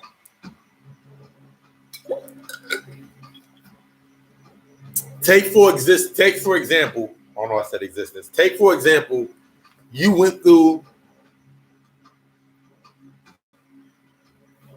only thing about having a beard, that kind of sucks.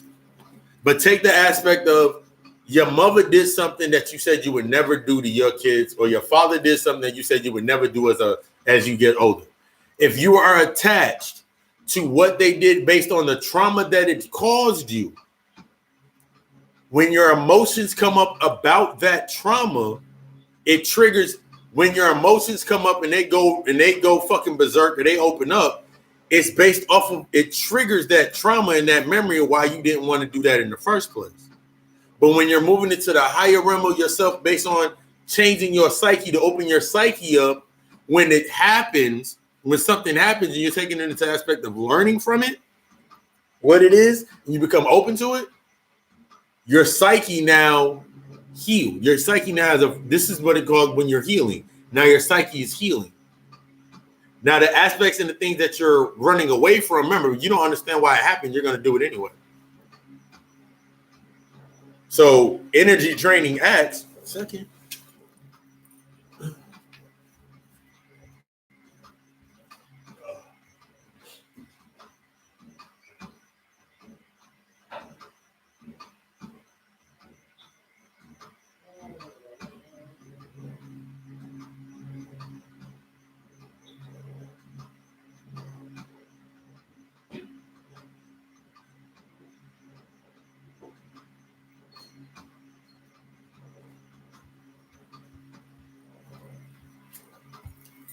Okay, we back. So energy draining acts, like the stereotypes, the stereotypical psyche parts, the stereotypical conduits for our race, for the culture. in this aspect for black people. Black people don't pay bills on time. Black people do this. Black people do that. Black people do this. Black people eat watermelon because they niggers. Da da da. Once you get into the aspect of understanding why they said it in the first place about white black people eating watermelon, and they're talking about being all the beast and all these acts, you understand why it was put in place based on the Inception. That thought was put into place to harbor that trauma. You think about savages, and you think about, I give you this aspect like this: watermelon, fruits, veggies, certain fruits, certain vegetables. You start to hinder yourself and shut yourself down from it, for example. Because you're like, I don't want to be seen the stereotype of eating watermelon. Even though watermelon, we understand that it's good for the heart, it's good for the respiratory system, it's good for functions in the body. Every vegetable has a certain function for the body. But since you've been shut off from one fruit that can feed you, you're shut off from all of it. And you become the identity or the stereotypes of the identity. So you're not feeding yourself, you allow someone else to feed you. So take the aspect of, we're breaking in. Take that. So when you take that inception of that reality that's been put into your mind, the comedian then can set your mind into the tune of like, oh, that's funny because he did this, or it appeases your ego, so your subconscious is further to be able to be fed to. Because think about it like this: take any character that's on television. Take every character that's on television. When you remember Denzel Washington, you remember him from American Gangster, Training Day, Malcolm X, but you also remember him from Glory. Remember all these movies. The archetype or the actor serves as the point of the principles or the characteristics of that actor. When you're looking at that actor under the screen, you're taking in those archetypes as that's what just like the universe, all it reads is in numbers and frequencies. Your brain only takes in these neurotransmitters, as words or whatever they are.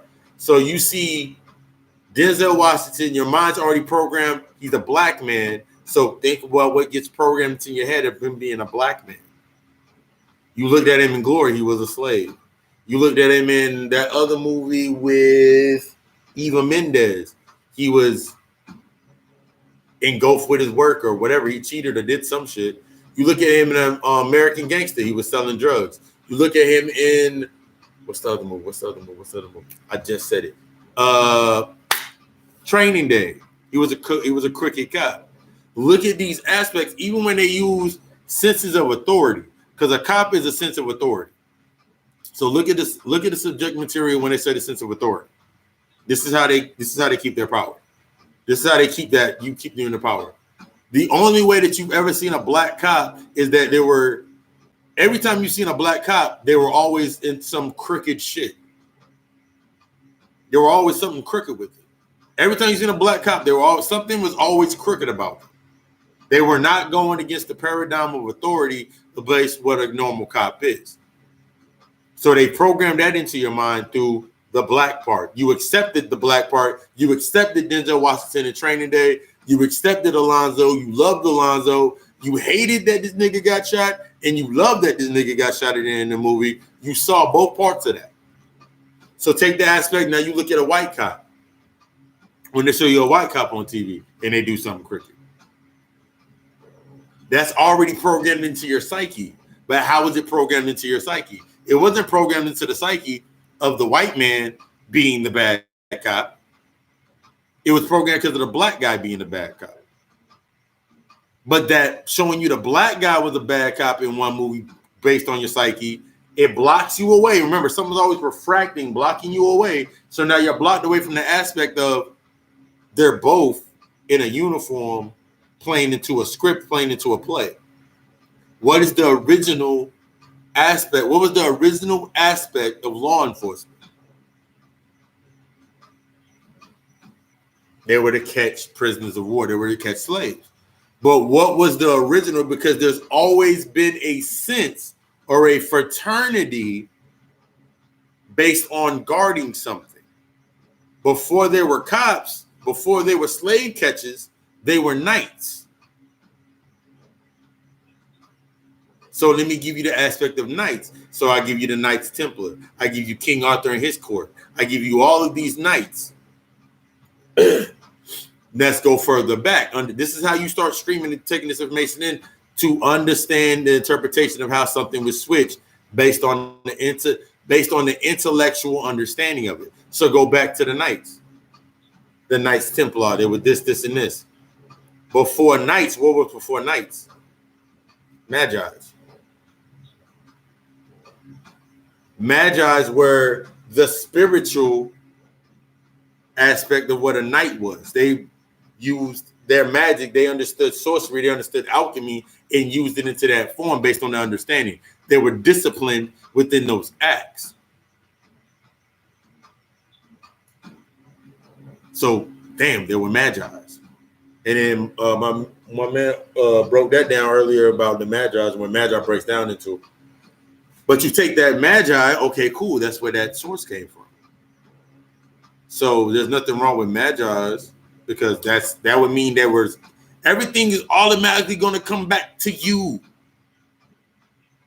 So in reflection, everything that is changed based on behavior, based on intellectual understanding, this is how you're going through. As you're going through your understanding, you're rising out of this inception that you're stuck in, this dreamland that you're stuck in.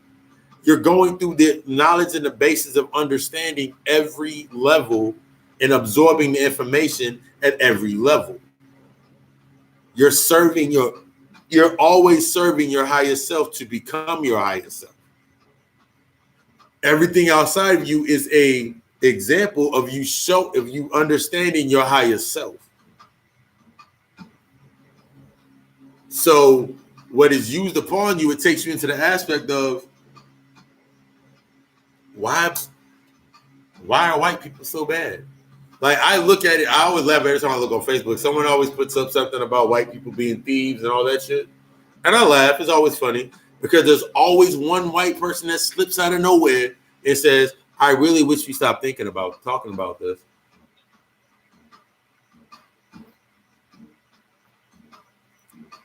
That's the secret to them wanting you to forget shit.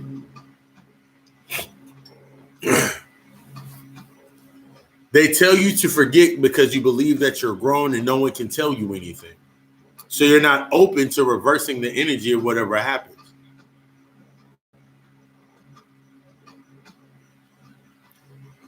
In your psyche has grown to a certain space to where it cannot grow anymore. So that trauma is what's has binded your psyche, locked into that space. So now you're stuck in time. Even though even though slavery's been over for, I think, like 600 and some odd years now, 616 years or whatever that number is. Since your mind is now stuck in this catalyst or in this constraint or conflict of being a slave, or it's stuck in the aspect of you were a king, you were a queen, you just religionified and locked yourself, you just locked your subconscious within your psyche. So your ego is now outside of that to create the images of you were a king, you were a queen, you were this, you were whatever you were at that point in time, but you're not that anymore. You were that. I deserve to get more based on, and then this is how your mind subjects to it. I was this, I was that. Give me what I'm owed from that level. So when you go further out, I was at work every single day. I did this, and this. They paid you for every hour that you were there. So when you get fired or something happens and you haven't trained your mind to do anything else but to be a servant to gain an offering, because you don't know how to offer to yourself, your mind is still stuck in that aspect of Inception that somebody has to do something for you. Because that's what your whole mind has been on the entire time. Your mind is set upon servitude because you're serving something outside of yourself.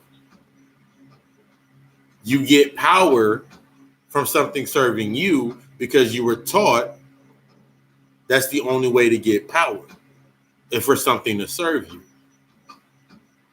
That's subservient power. Because in order for someone to get power from you, you must give them attention.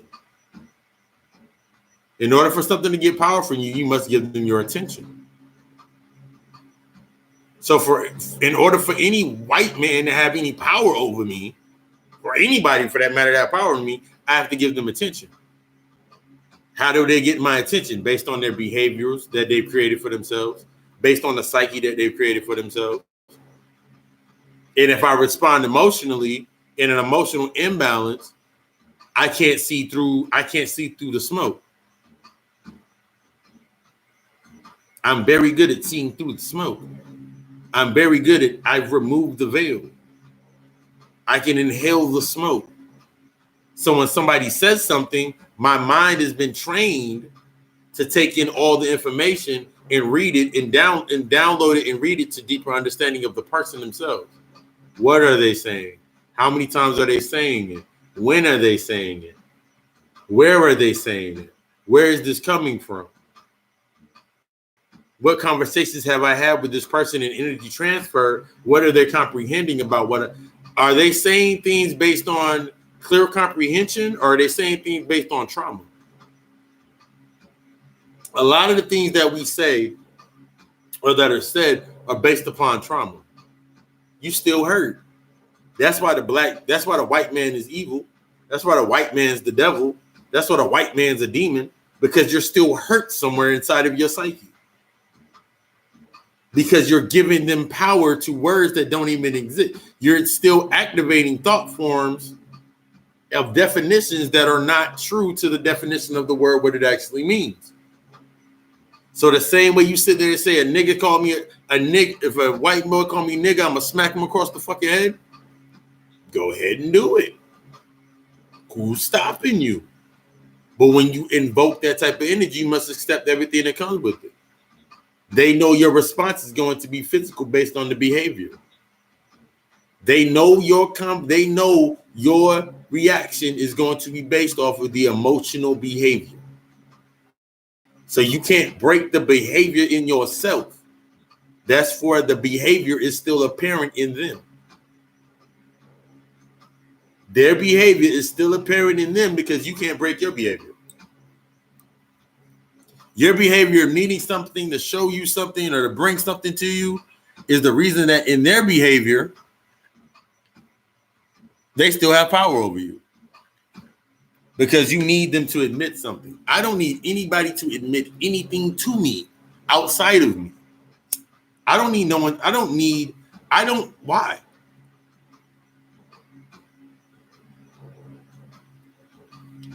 That goes into the aspect of looking at somebody. That's like looking at somebody's phone. What are you gonna do if you find what are you seeking? You shall find. You created the thought form in your mind. This is how this shit works. You create the thought form in your mind that niggas ain't shit, bitches ain't shit, hoes ain't loyal, bitches ain't shit, and you archetype and you make that thought form. So in order to keep that thought form living, that thought form must create. Because it's an entity, it has a consciousness, it's a counterfeit spirit. This is how counterfeit spirits are created. Just how that counterfeit energy gets made.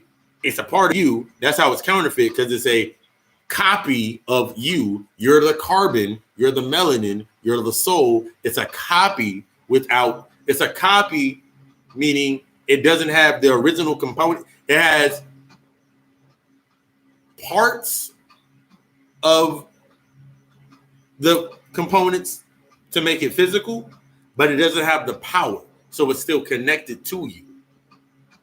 So you create the conduit. Now that thought form needs to live based on your psyche. Based on your psyche and what's in your mind and what's on your subconscious, what you haven't worked on, that's what it's going to use to work. That's what it's going to use to live.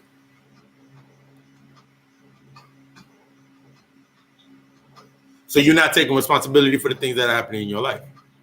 Niggas ain't shit. Bitches ain't shit. You're not taking responsibility for the things that are happening in your life. This is just one analogy, one example. You're not taking accountability and responsibility for the things in your life, and niggas ain't shit. Bitches ain't shit. Your mom upset you. Your pops upset you. Your family upset you. Why? Because niggas ain't shit. Bitches ain't loyal. You're not taking accountability and responsibility for your own action. You go into so everything that you look for has to follow that fundamental code that you coded. I don't know if most people I talk to, that MySpace, like the MySpace days, whenever you wanted to put a glitter banner or a certain song on your shit, you were learning coding, or anybody that's ever hacked computers and shit, you were learning coding. You went to another site, you copied and pasted the code, you put the code in, and then it worked in that space. Then it worked in MySpace. Physical understanding of what you coded into that. You took the code. You didn't know what was in the code. You don't know the manner. You don't know the alchemical body of work that code is created by. What's in that code? Just like when you take a bill, just like when they pass a bill, the top part of the bill can be the bill for niggas to be able to wear their hair the way they want it. Within that bill are sub-bills or sub-subjects within that bill. So that bill only can exist with the other pillars or the other masculine and feminine counterparts, the other counterparts for it to exist. Then they passed the law. So your mind thought, they just passed the bill for this, this, and this. What are the underrights of that law? What are the underrights of the contract? You don't know the underrights of the contract. You don't know where they came from. You don't know how they're structured. So you must accept it. That's what I tell you. You have to, in order to accept everything of something, you must understand everything. The only way that you come into full vulnerability with anything is you must understand the aspects of everything of what it is at that level. You must understand every part of it in order to fully embrace it. Or you wouldn't fully embrace it. The only way that you can do that is with the depth of yourself. The deeper that you know yourself, the more in depth you are in tune with yourself. You've worked on the things part of yourself and healed your psyche, is the only way that you can take on anything else without it fitting the fundamentals of what you are already based on the fundamentals of your trauma. The things that got you to where you were at in the first place. So now your emotions are now. This is how you unconsciously understand that emotions are your strengths and emotions are your weaknesses. Unconsciously, an unconscious person or a person unconsciously will think that their emotion is a strength because it brings them certain things. It brings them something that appeases their ego. So I can be mean to people. I can be flirtatious with people. I can be always happy around people. You ever heard about something being infectious? Some people have an infectious energy. So if somebody the only way something negative can affect you is something just negative within inside of you is left unchecked. You ever thought about unconsciously, don't bring that energy around me. I'm trying to make money over here. Don't bring that over here. Don't bring that motherfucker over here. They always negative. They always drunk. Man, we just trying to have a good time. Don't bring them over here. The aspect of understanding, when you're understanding your truest self in depth, the only way that shit can actually phase you is if it's a part of you in some way, shape, or form. That's why whenever you're conscious, you're coming to your consciousness, and some of your family, they still going to church every Sunday, and they have a celebration or get together at their house, and you go over there, your thought form is not strong enough to counterbalance the thought form that's over there. It's all about balance. So when you go over to a space that is heavy based on because this is how that space works. It's based upon your identity. It's based upon the environment that has been created for you unconsciously that you just reinforce. The reason that it exists, the reason that it can phase you, the reason that it can harm you is because aspects of your identity and what you identify with are in that space.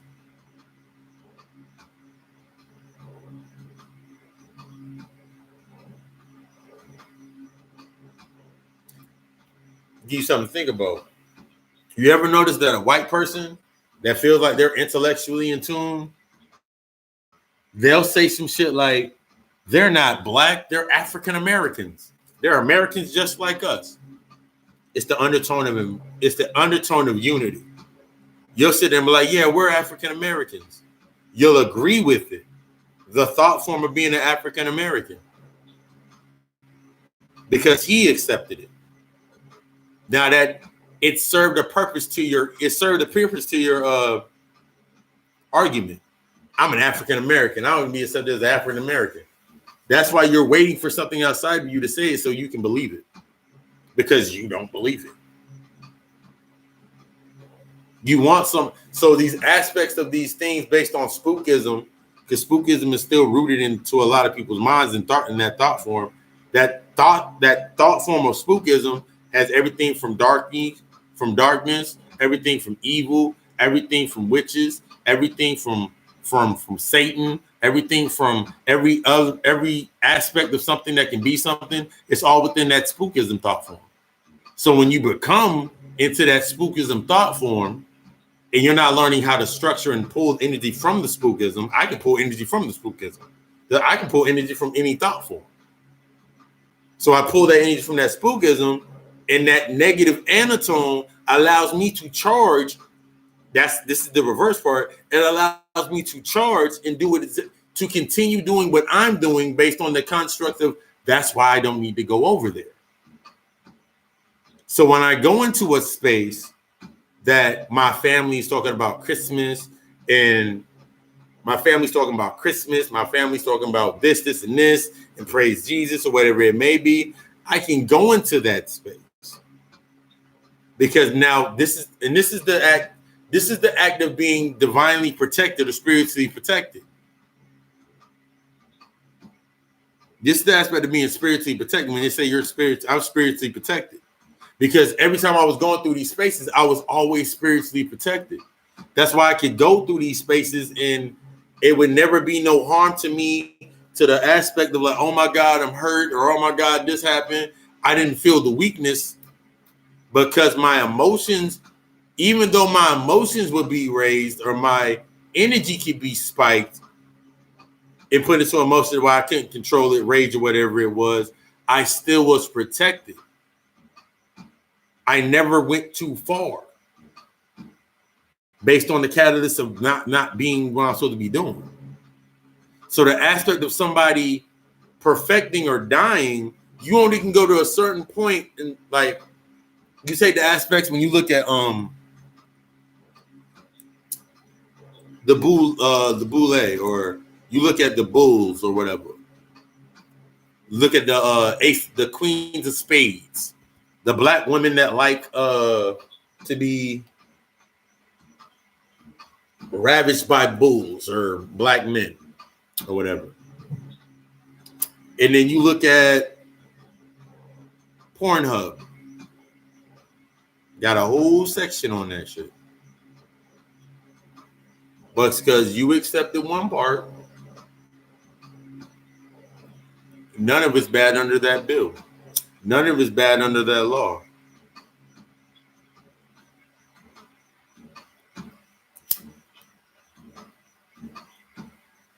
This is how the Inception works.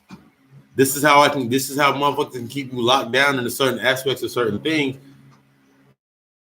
because your lackluster of understanding of what it is to break away from it. Understanding that what you did, carrying on a tradition is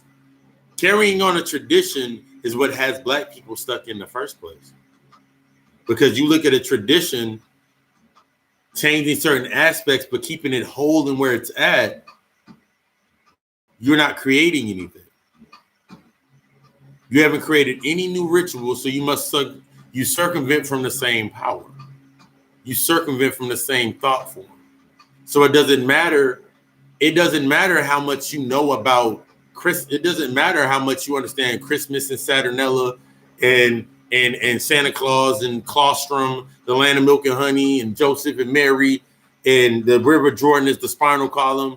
It doesn't matter how much of this you understand, because until you apply it to yourself, until you apply it to your psyche to open up to when you go into a space, I can walk into any space and not be unscathed by other people saying certain things unless they ask me a question.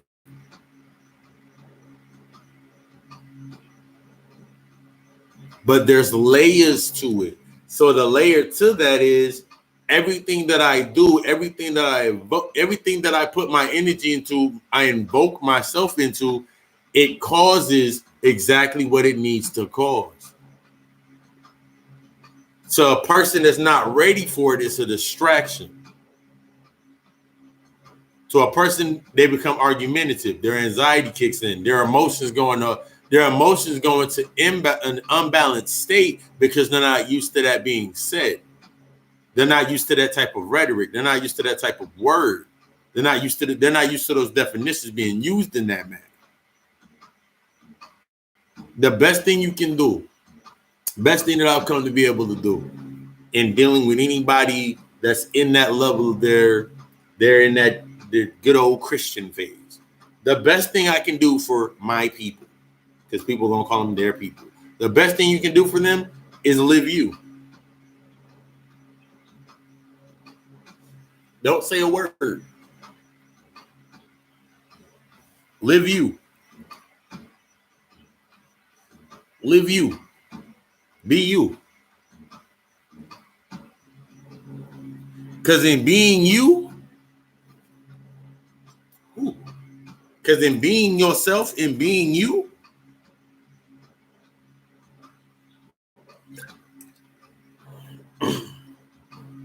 you allow them to be them in their truth. You allow you to be you in your truth. They don't understand that however they react, negative or positive, whether they open and become vulnerable to it or they don't, guess what you're doing? You're just absorbing the energy. You got to get at the aspect of good and bad, because energy isn't bad or good. It's negative and positive. Does it serve you? Does it not serve you? So if I walk into a space and my mind is open, and I'm now vulnerable. I'm vulnerable to my spiritual power. I'm vulnerable to the invoking of my power to protect me as I walk into a space. My aura brightens. My aura is shine to that level. I walk into a certain space.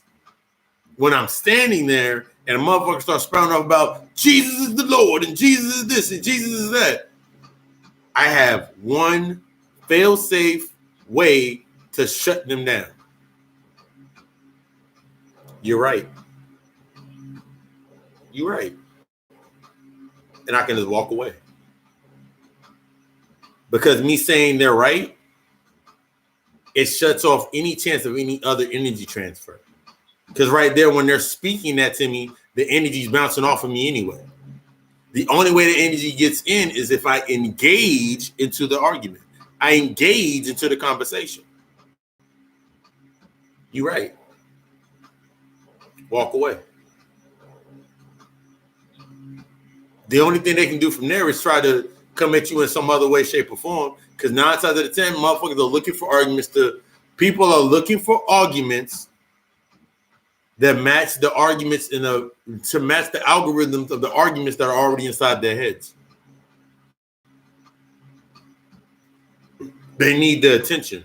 They need the counter out. They need the counterbalance. So if someone looks at me and be like, Jesus, you're the devil, and da da da da, but like, you're right. Because I have understanding in what that means to me, for me. The energy that's invoked into me. I'll be the devil. Because I have to be the devil to your God. I have to be the negative to your positive. That's the only reason you can exist in this space, is because I'm the negative to your positive. Your realm can't exist without mine, and my realm can't exist without yours. Since I understand that your realm can't exist without mine and mine can't exist without yours, all I got to do is keep doing what I'm doing, expanding my realm. Because their realm is nothing but a footnote in your world. These aspects these aspects that became a part of your identity, these are just footnotes and they're bricks. They're like the foundational bricks that only serve one purpose. So you can build upon them. That's the aspect of them wanting you to forget about being a slave. That's the aspect about forgetting about being beaten. It isn't in the aspect of forget about it. In their mind, it's on a childish level. So it's like when they say forget about it, their mindset is basically telling you forget about it because nothing's going to come from it from you remembering it. So it's encoded. Your mind's going to take it in its code. Like, now we ain't going to forget about it because you can't forget about it because you forget about it, you feel like you're losing power over something. Remember, there's no such thing as power, but there's no power, but there's all power. Everything is everything. You're looking for the contradiction.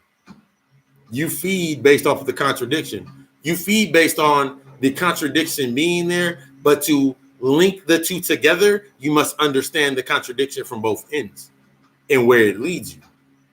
So the contradiction of I have an oppressor, what happens if you don't have an oppressor?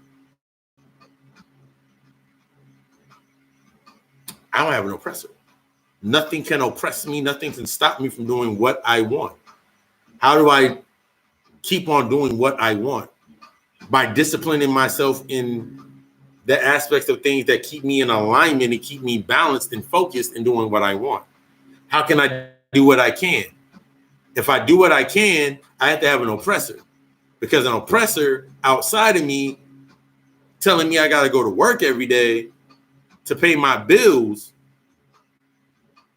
Now I have a reason to go to work. Even though I hate this person, I'm still going to go to work. Your negative energy goes into that positive space, informs the current.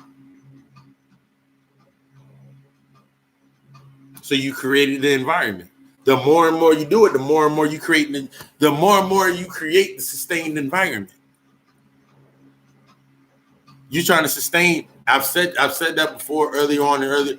You're trying to get comfort in a burning house that's already burned down. All that's left up is the little strings of sticks. But the illusion of it being that nice house with the picket fence, that's still in your psyche. That American dream is still in your psyche. The American dream is still in your psyche because of being an African American is in your psyche. Similar to the same thing when you're looking at the psyche of going anywhere else on the prison planet, you have to subject to what's in that space. Remember, everything at this level has been broken down into a fundamental binding. Everything at the level has been broken down into a fundamental binding. For you to read, to become, and not serve. That's the key. That's the key. You're not reading it to become it. You're not reading it to serve it, because to serve is to follow. To study is to become. You don't study. You don't follow a doctor and become a doctor. You follow a doctor and you serve whatever needs that the doctor needs for it to be a doctor. You study to be a doctor. You study the arts and the practice of medicine to become a doctor. Everything is everything. So you don't study. This is when you get strong enough to. Some people need it, and this is one thing I always say. Some people need that beehive, the hive, and the E5. Some people need that. But this is to the ones that don't need that, or are understanding like, nigga, I really don't get as much as I want from that. So you take the aspect, this is the aspect you put it into. You don't study, you don't read about Oshun and Obatala and the Congo rights. You don't read about them. You don't follow them to become them. I wanted that to go. Oh, what's wrong with that? Ooh. I like how my music comes there. All right. You don't do it. So when it comes to the aspect of becoming something, you must understand that every aspect of it, negative and positive. Because whenever I look at my Facebook page and I see Oshun, whatever, or I see whatever, I see Mayat, whatever the name is, every time I see a picture, it's one of the prettier, more pliable pictures. I don't ever see Oshun in some spaces is a mud goddess. In some aspects of Oshun, one of her forms is the vulture goddess. So I never see a picture of a vulture, someone saying Oshun. So I can look and I can navigate through their page, and I start navigating, look through their page. If I get a friend request from them or whatever, I look at their page and I'm like, oh, they just put it under a different banner. And I go on about my business. I understand the entire space so I can move from it. Just like when I look at the other people, look at the dark side. And then they look at, and then they want to be Satan, but they don't want to be Set. Or they don't have any aspects of understanding any other things, going deeper into the knowledge to embrace it, to become it. Because it will ruin their inception of what they believe the world is, their safety net. They want that safety net. They need that safety. These aspects are what create the inception, create this entire space that they literally can put things into your mind to get. The only thing that they need is your energy and your power and your focus. They need your attention. So as long as they can keep planting things into your mind and you don't go look into your mind, they can just keep putting shit in your head. They can just keep pulling for what they can keep pulling what they need to pull, because you won't go any further into yourself to understand it. That's how the inception works. So I can tell you that this is some shit that you listen. This is I peeped it. I can tell you that there's a virus. I can tell you that at first Black people aren't affected. I can tell you there was a couple cases and the NFL got shut down. I can tell you there's a couple cases of niggas catching this shit. I can tell you what masks work. Wear a mask, wear gloves, hand sanitizer, and toilet paper. I can then tell you what mask you need to actually be wearing, that N whatever it is. The mask that you need to put on, that only one that blocks everything. I can put out a bunch of videos like that. You ain't gonna go get that mask. You already think in the back of your mind psyche, remember it's been layered to look in between the lines. You're already thinking like, they said Black people can't get it, so I really don't need the mask. And then they can automatically tell you that now Black people are the most susceptible to it right now. And then in the same time, I can tell you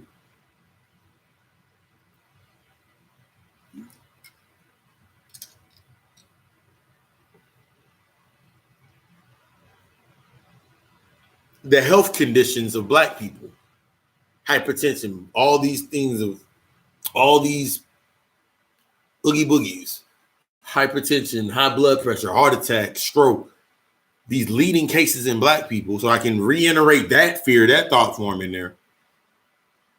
And then you'll sit there and go back to Soul Food, the movie Soul Food. They ate the same shit that killed Big Mama. You're a creature of habit. That behavioral habit is you'll sit there and say, well, I can't give up. Your mind's already put into the thought process of what you can't give up.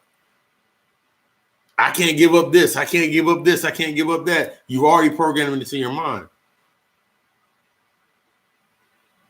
So since the thought form is still there, they have all these different thought forms that they can feed from. They gave you the whole menu. Every time they give you a distraction and a list of shit, those are the things on the menu. Every time someone gives you everything, when motherfucker opens and that vulnerability, they come out and tell you everything, and they give you the pros and cons of everything. They're giving you the entire menu. That's the adrenochrome menu. That's the menu that they're about to feed from. What part is going to connect to you? See, when you understand the spell, you're able to manipulate it for your own gain. So once you understand distraction, and you're not looking at it from that fear lens, and you're just trying to say you got a third eye, and you actually invoking and using that energy, you can actually set the tone to the focus of what, wow, that's a whole fucking dinner menu that's put in front of me. They put a whole fucking dinner menu in front of me about what I eat, what they don't eat, this, and this is this. They gave me a whole fucking menu to choose. There's a whole menu sitting up there. If I look at this whole menu, I'm like, all right, cool, I'm gonna do this over here. I might eat some of that over there. Not so I won't do that like this. So then you set your mind to the aspect of, I'm going to eat more healthy, I guess. It's just like the thought process when you look at like the elders, and it's not until you've done all the damage that you want to go try to fix some shit. It's not until the damage has been done that you try to fix things based on your psyche, because you didn't see a beginning, middle, and end. Their life is based upon conflict. The statistics read that their life is based upon conflict. They don't have an end. Their end is nothing. We've seen the beginnings, we've seen the middles, and we've seen the ends. We know that we can create the beginning, we created the middle, we created the end. We wrote the script. We understand that aspect. Once you understand that you created the beginning, the middle, and the end, fuck you got to worry about. Because you know that you created the beginning, and you know that you created the middle. So there's nothing left but for you to create the end. So whatever phase you get into, you're going to create your way out. Think about it on negative aspects. Motherfucker do negative shit. Motherfucker cheating. Motherfucker got like 9 girlfriends. He get caught by 5. He get caught by 8 of them, and 1 gonna stay with him. Guaranteed. But 1's gonna stay with him. Why? Because all of them could have known, but their egos all could have said, if I do this, or if I do more of this, or I do more of this, or they see me for this. And that one person will stay based on, well, since they're not there, I can do more. He'll be over here more, or she'll be over here more, and then everything will go away. That's the attention of, that's the esoteric understanding of what's going on based on a thought form. They're one thought, one goal, one whole thing is sustaining light. Their whole thing is sustaining light. That's why Bobby Hemmett was going so hard about going into the dark. But niggas being niggas, we got stuck in we got stuck in a subject instead of understanding that all the subjects stream together. All the subjects come together. So we got stuck sustaining the light in that space. We got stuck in a sustained particle of light. That sustained part. This is how, and this is gonna blow your fucking head. Here's the thought form, sustained light. Here are all these little subjects that even the conscious people are getting stuck in. Religion, food, whatever it may be. You get stuck in one of these counterparts to feed this. Above that, they can't access that level. They can't access that level.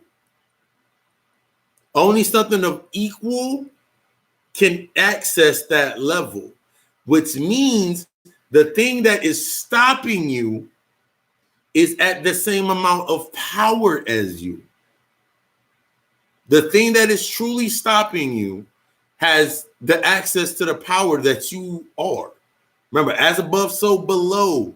As above, so below. So when you're looking above you and you're thinking that all you can see is the light, because it's the sustained light. So all you can see is the light, the refractors of light, the archons of light, the arcs of light, the arches of light. All you see is the arches of light. Refractions of the refraction. That's all you can see, because you're down here in this. You're down here. Your power, you're the root in the sun. You're the root in the sun. So you have your power, and it's now going up through these little conduits, and it's now feeding at this level up here. But this level, where everything's being fed upon at, is only feeding this space to sustain this dome, to sustain the dome over this space. So that's how you seal yourself in. If it's based on fear, this is your spectrum. If it's based on love, this is your spectrum.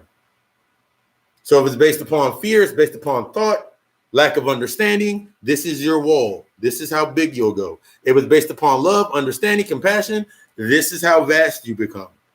So you either can be the planet or you can be the universe. You either can be the planet or the universe. You can either be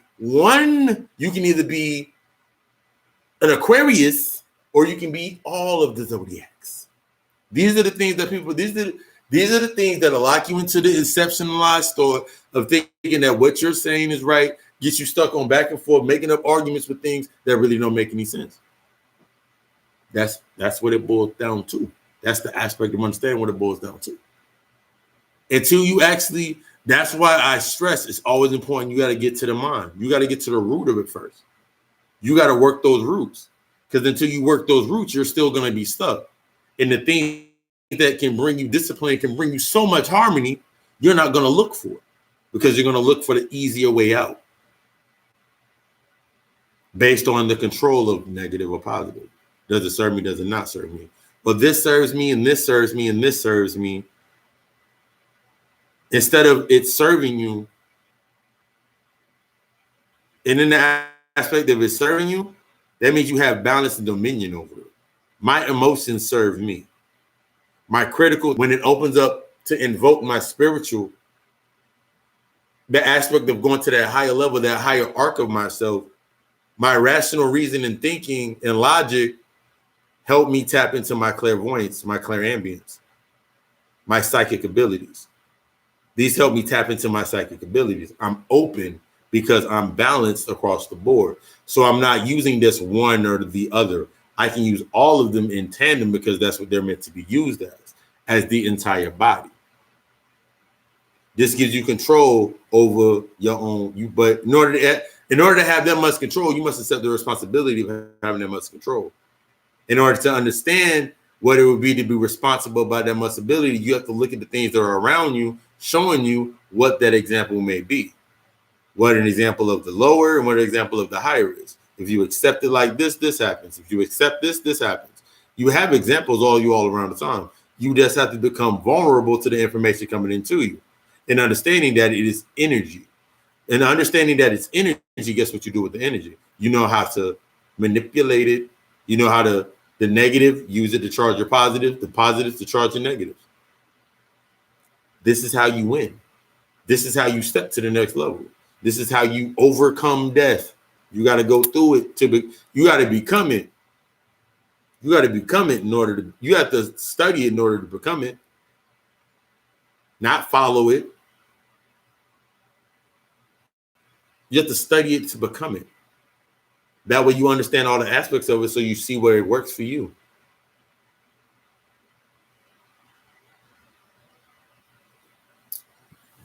As I light we can go further. I have some other stuff to say, but like, this is that period of time where, we do the question and answer period.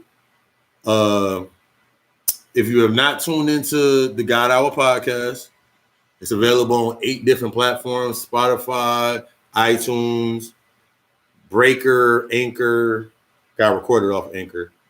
It's available on 8 different platforms: Apple Podcasts, Spotify Podcasts, iTunes Podcasts, Breaker, Google Podcasts. Is available on all podcasts. Tune in, God Hour. New episode every Tuesday at 6 a.m. I drop a new episode. This week's episode was Reflect, Neglect, Refract. Yes, Reflect, Neglect, Refract. This Sunday, last Sunday was this Sunday on Papa Lucy Sunday service. We're doing change or decision. We're gonna get deep into that on change and decision. I'm gonna drop some on that right now. 1 second.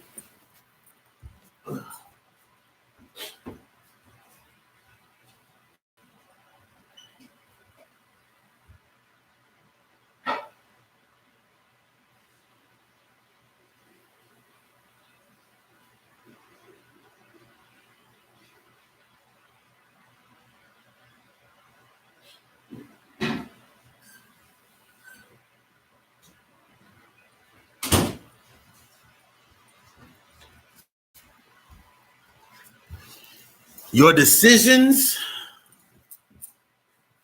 if you do not change something or do not take the steps to change or evolve into something, you are making a decision for that energy of that thought form that we just broke down, that thought form to take root and live.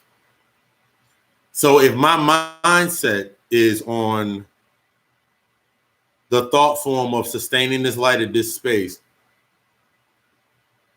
that's what I'm connected to. So the oppressor bubble pops up. I have to keep an oppressor. So if I do not change my mental thought process about what is oppressing me, it doesn't matter what information I take in. I've decided that if it does not fit or sustain the thought process of I have an oppressor, it goes in one ear out the other. If you decide to evolve, because this is not for the fucking weak. I say this almost every fucking week. I say this every time I get a chance. This is not for the fucking weak. You being here and you taking in this information, if it's making you angry, I'm hitting that ego. That's my purpose. My purpose, the purpose and the aspect of when you look at the devil and they say the devil, Papa Legba, Baron Somni, Crossroad Demons, are they're tricksters. My goal as being Papa Lucy is to trick your ego with the dark parts of you that you have not came into tune with, to trick it in order for the light to get through. So when I speak, the things that hit you, like, ooh, shit, that hurt. You can't say stuff like that. Or it gets you upset, it gets you in some type of mood. That type of shit, the reason that it's hitting you, is because I'm hitting at your ego. But you have to become susceptible enough to take that in, because your ego will take it as something that's normal, and then that's how the words get through. That's how you can start shifting and changing and making the decisions that are better based on you. This is how you connect the things anyway. We connect the things that way anyway.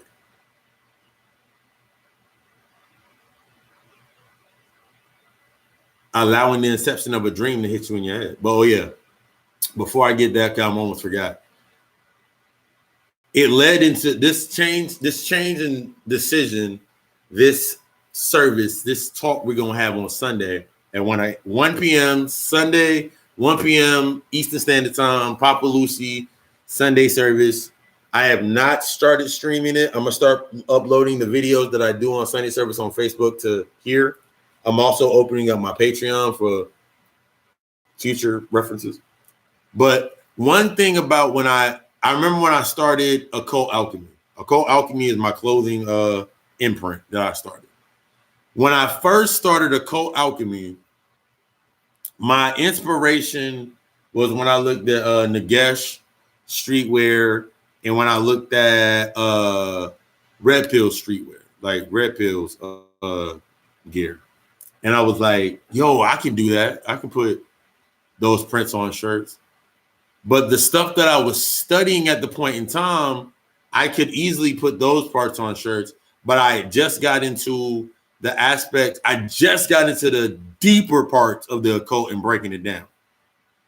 So I had I created a pair of Baphomet sneakers, and I created a Baphomet shirt and Occult Alchemy. I was going into the depth, and I launched my site.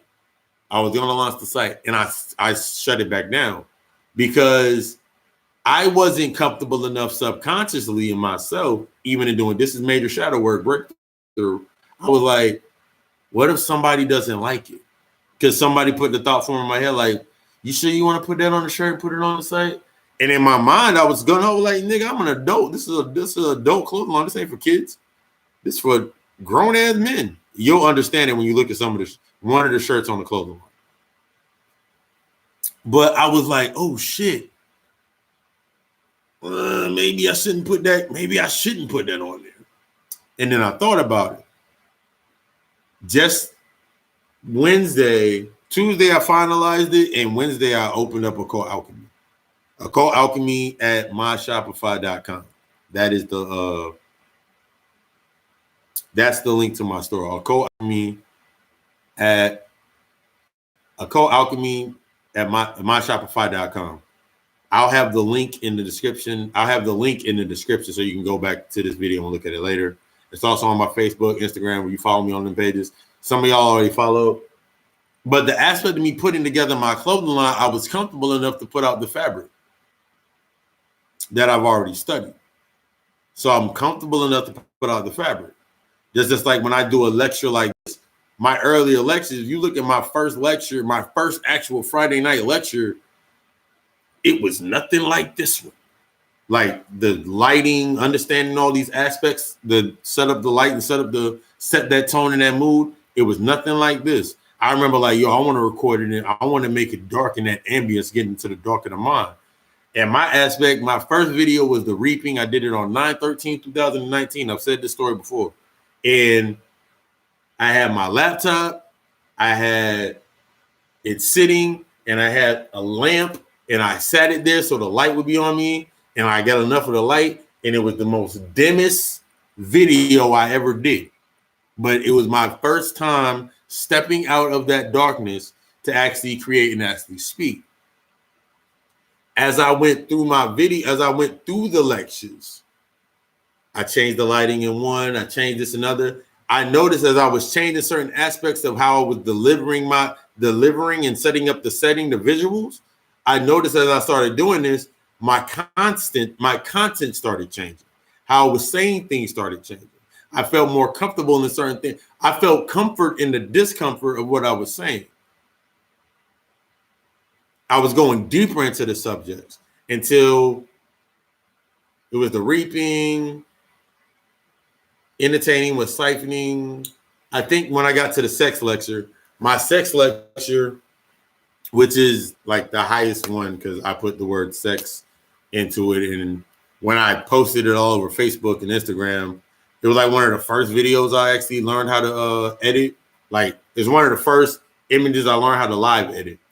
And I had basically, it's the dude, you can go back and look at it, but you look at it, it's the guy, he has locks, the woman, she has her hair falling down. It's two black bodies, and the chakras are going up, and like he's above, so you see his third eye, and like the chakras are in alignment, and he basically holding her like this. I learned how to say certain words. I learned how to program that was my first voiceover. So when I did it was like, that was my first time actually building up to a lecture. Because I knew exactly what I was going to talk about and what I was going to say. I already had the information. It was just how I was going to deliver it. So that was my first one that I actually went in depth into.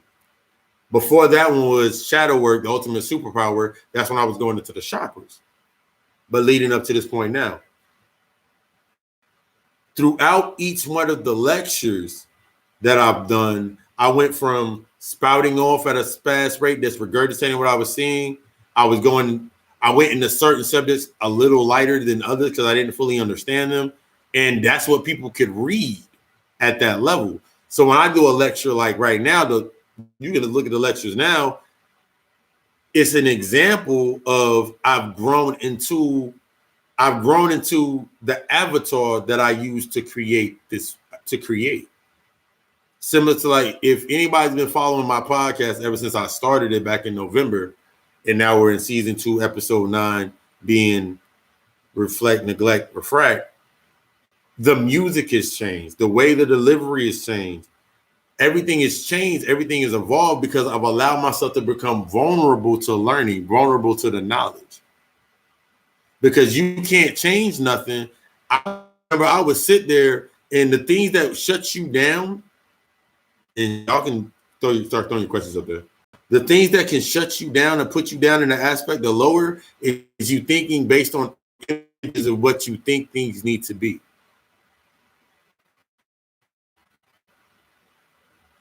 I do the lectures, the lives from this laptop. The same laptop giving you the information right now. I give this from the laptop. Used to make the music. This phone, my phone, and my laptop.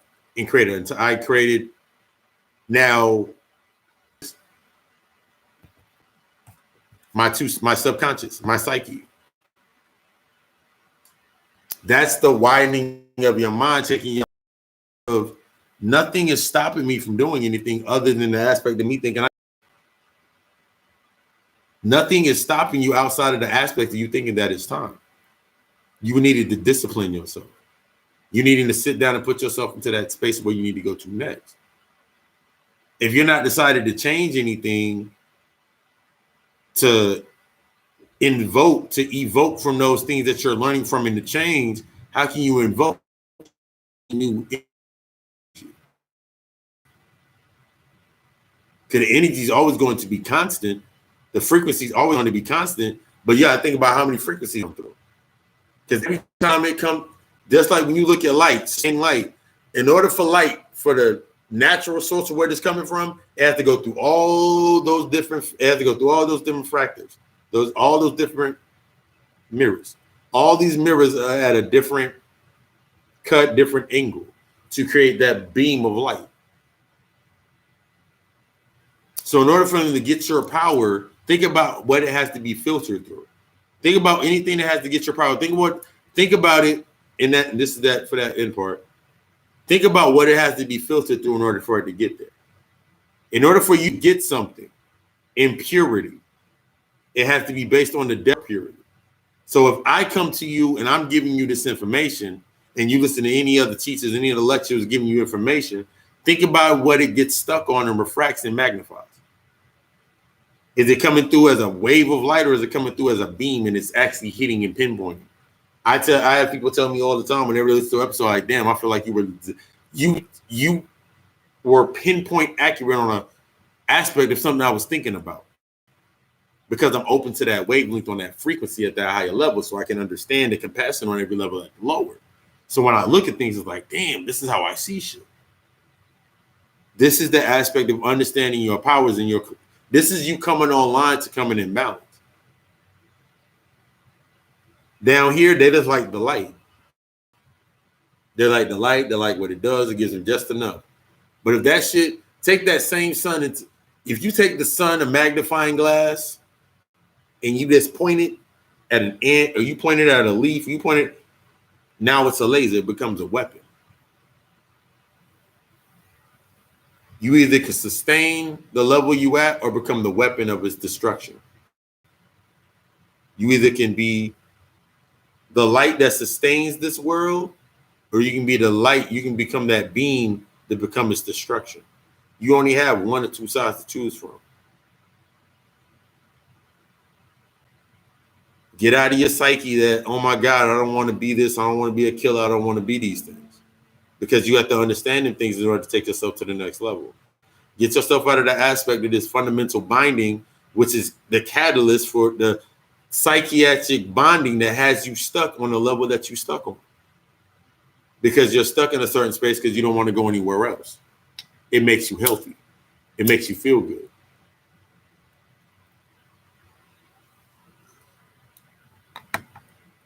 Because you'll never find where you were.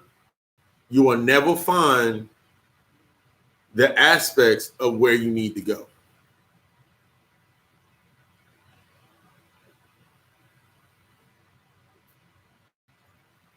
Because it's out of print.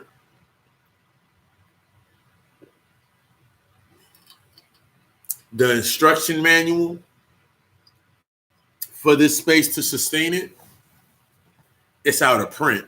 All they got is copies. All they got is different versions of it.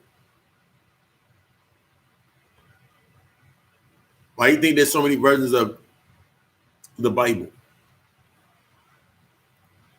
And they're all augmented to say different things, but they all do the same tone of message.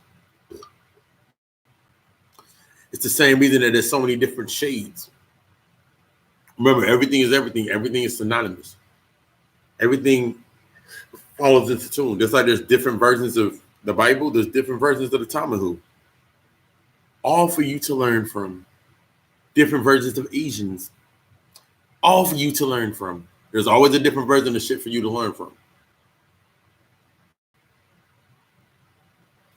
Based on your openness and your vulnerability, and what you're willing to take out of your own inception, what you're willing to take out of their dream, which is their dream is your nightmare. You have to come to terms with that aspect. This is the aspect that I know a lot of people get stuck on, is when I have a lot of these conversations, when I have a lot of consultations, that's the aspect. The biggest aspect for a lot of people to let go of is the aspect of being the opposite or the anti of what they were.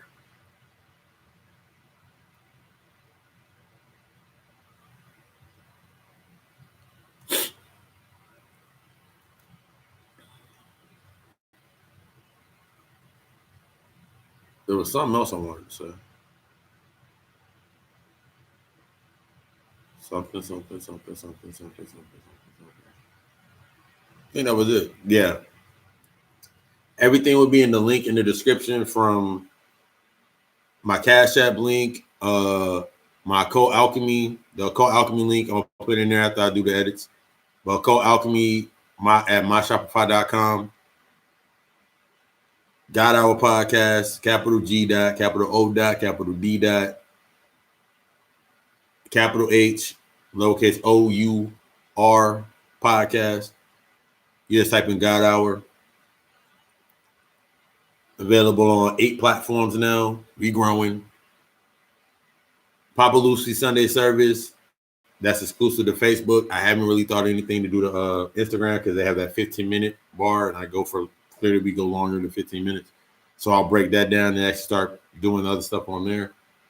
Follow me on, if you haven't followed me on Instagram already, it's Rod Carlo Nijas. It's Rod Carlo _Nijas.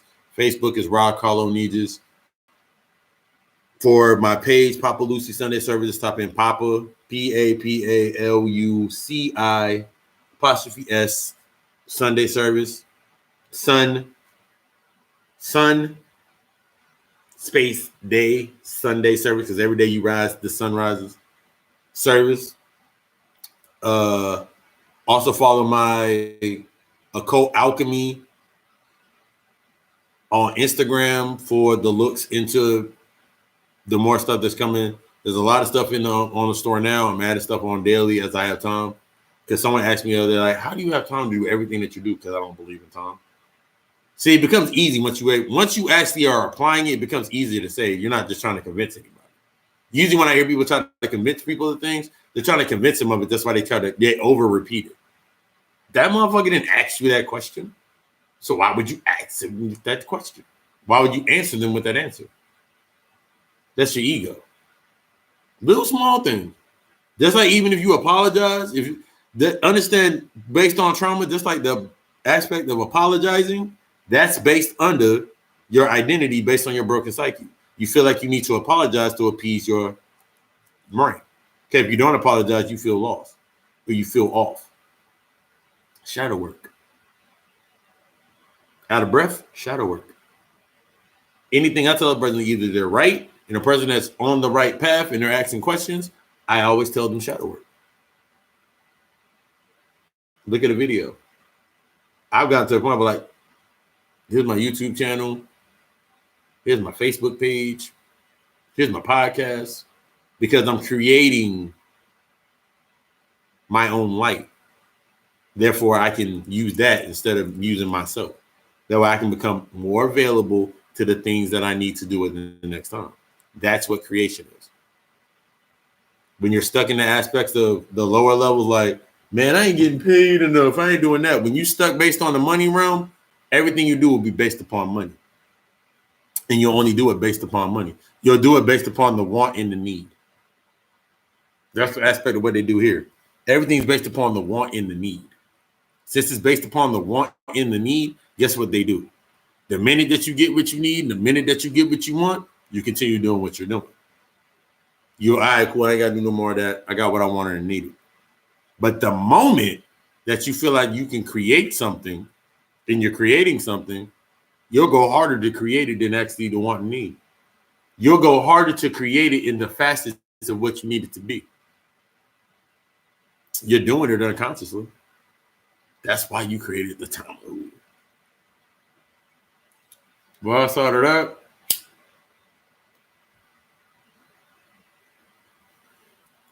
that, with everything else, yes. If there ain't no questions, I'm actually putting together my book list. I said that like 6 or 7 lectures ago. I was gonna put together my book list of information. But it gets harder for me to put together a book list because all the information that I do is off of a long extent of information that I've gathered. So it's become more of a channel. So I'm channeling it based on that energy. So it's kind of hard to put together a book list. I just told somebody to get The Sacred Woman. I just told somebody to get the book Alchemy and Psychoanalysis.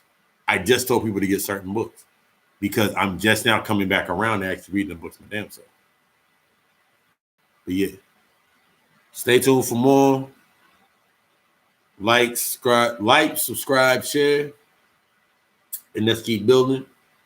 And as always, I love you because we love us. Ashe.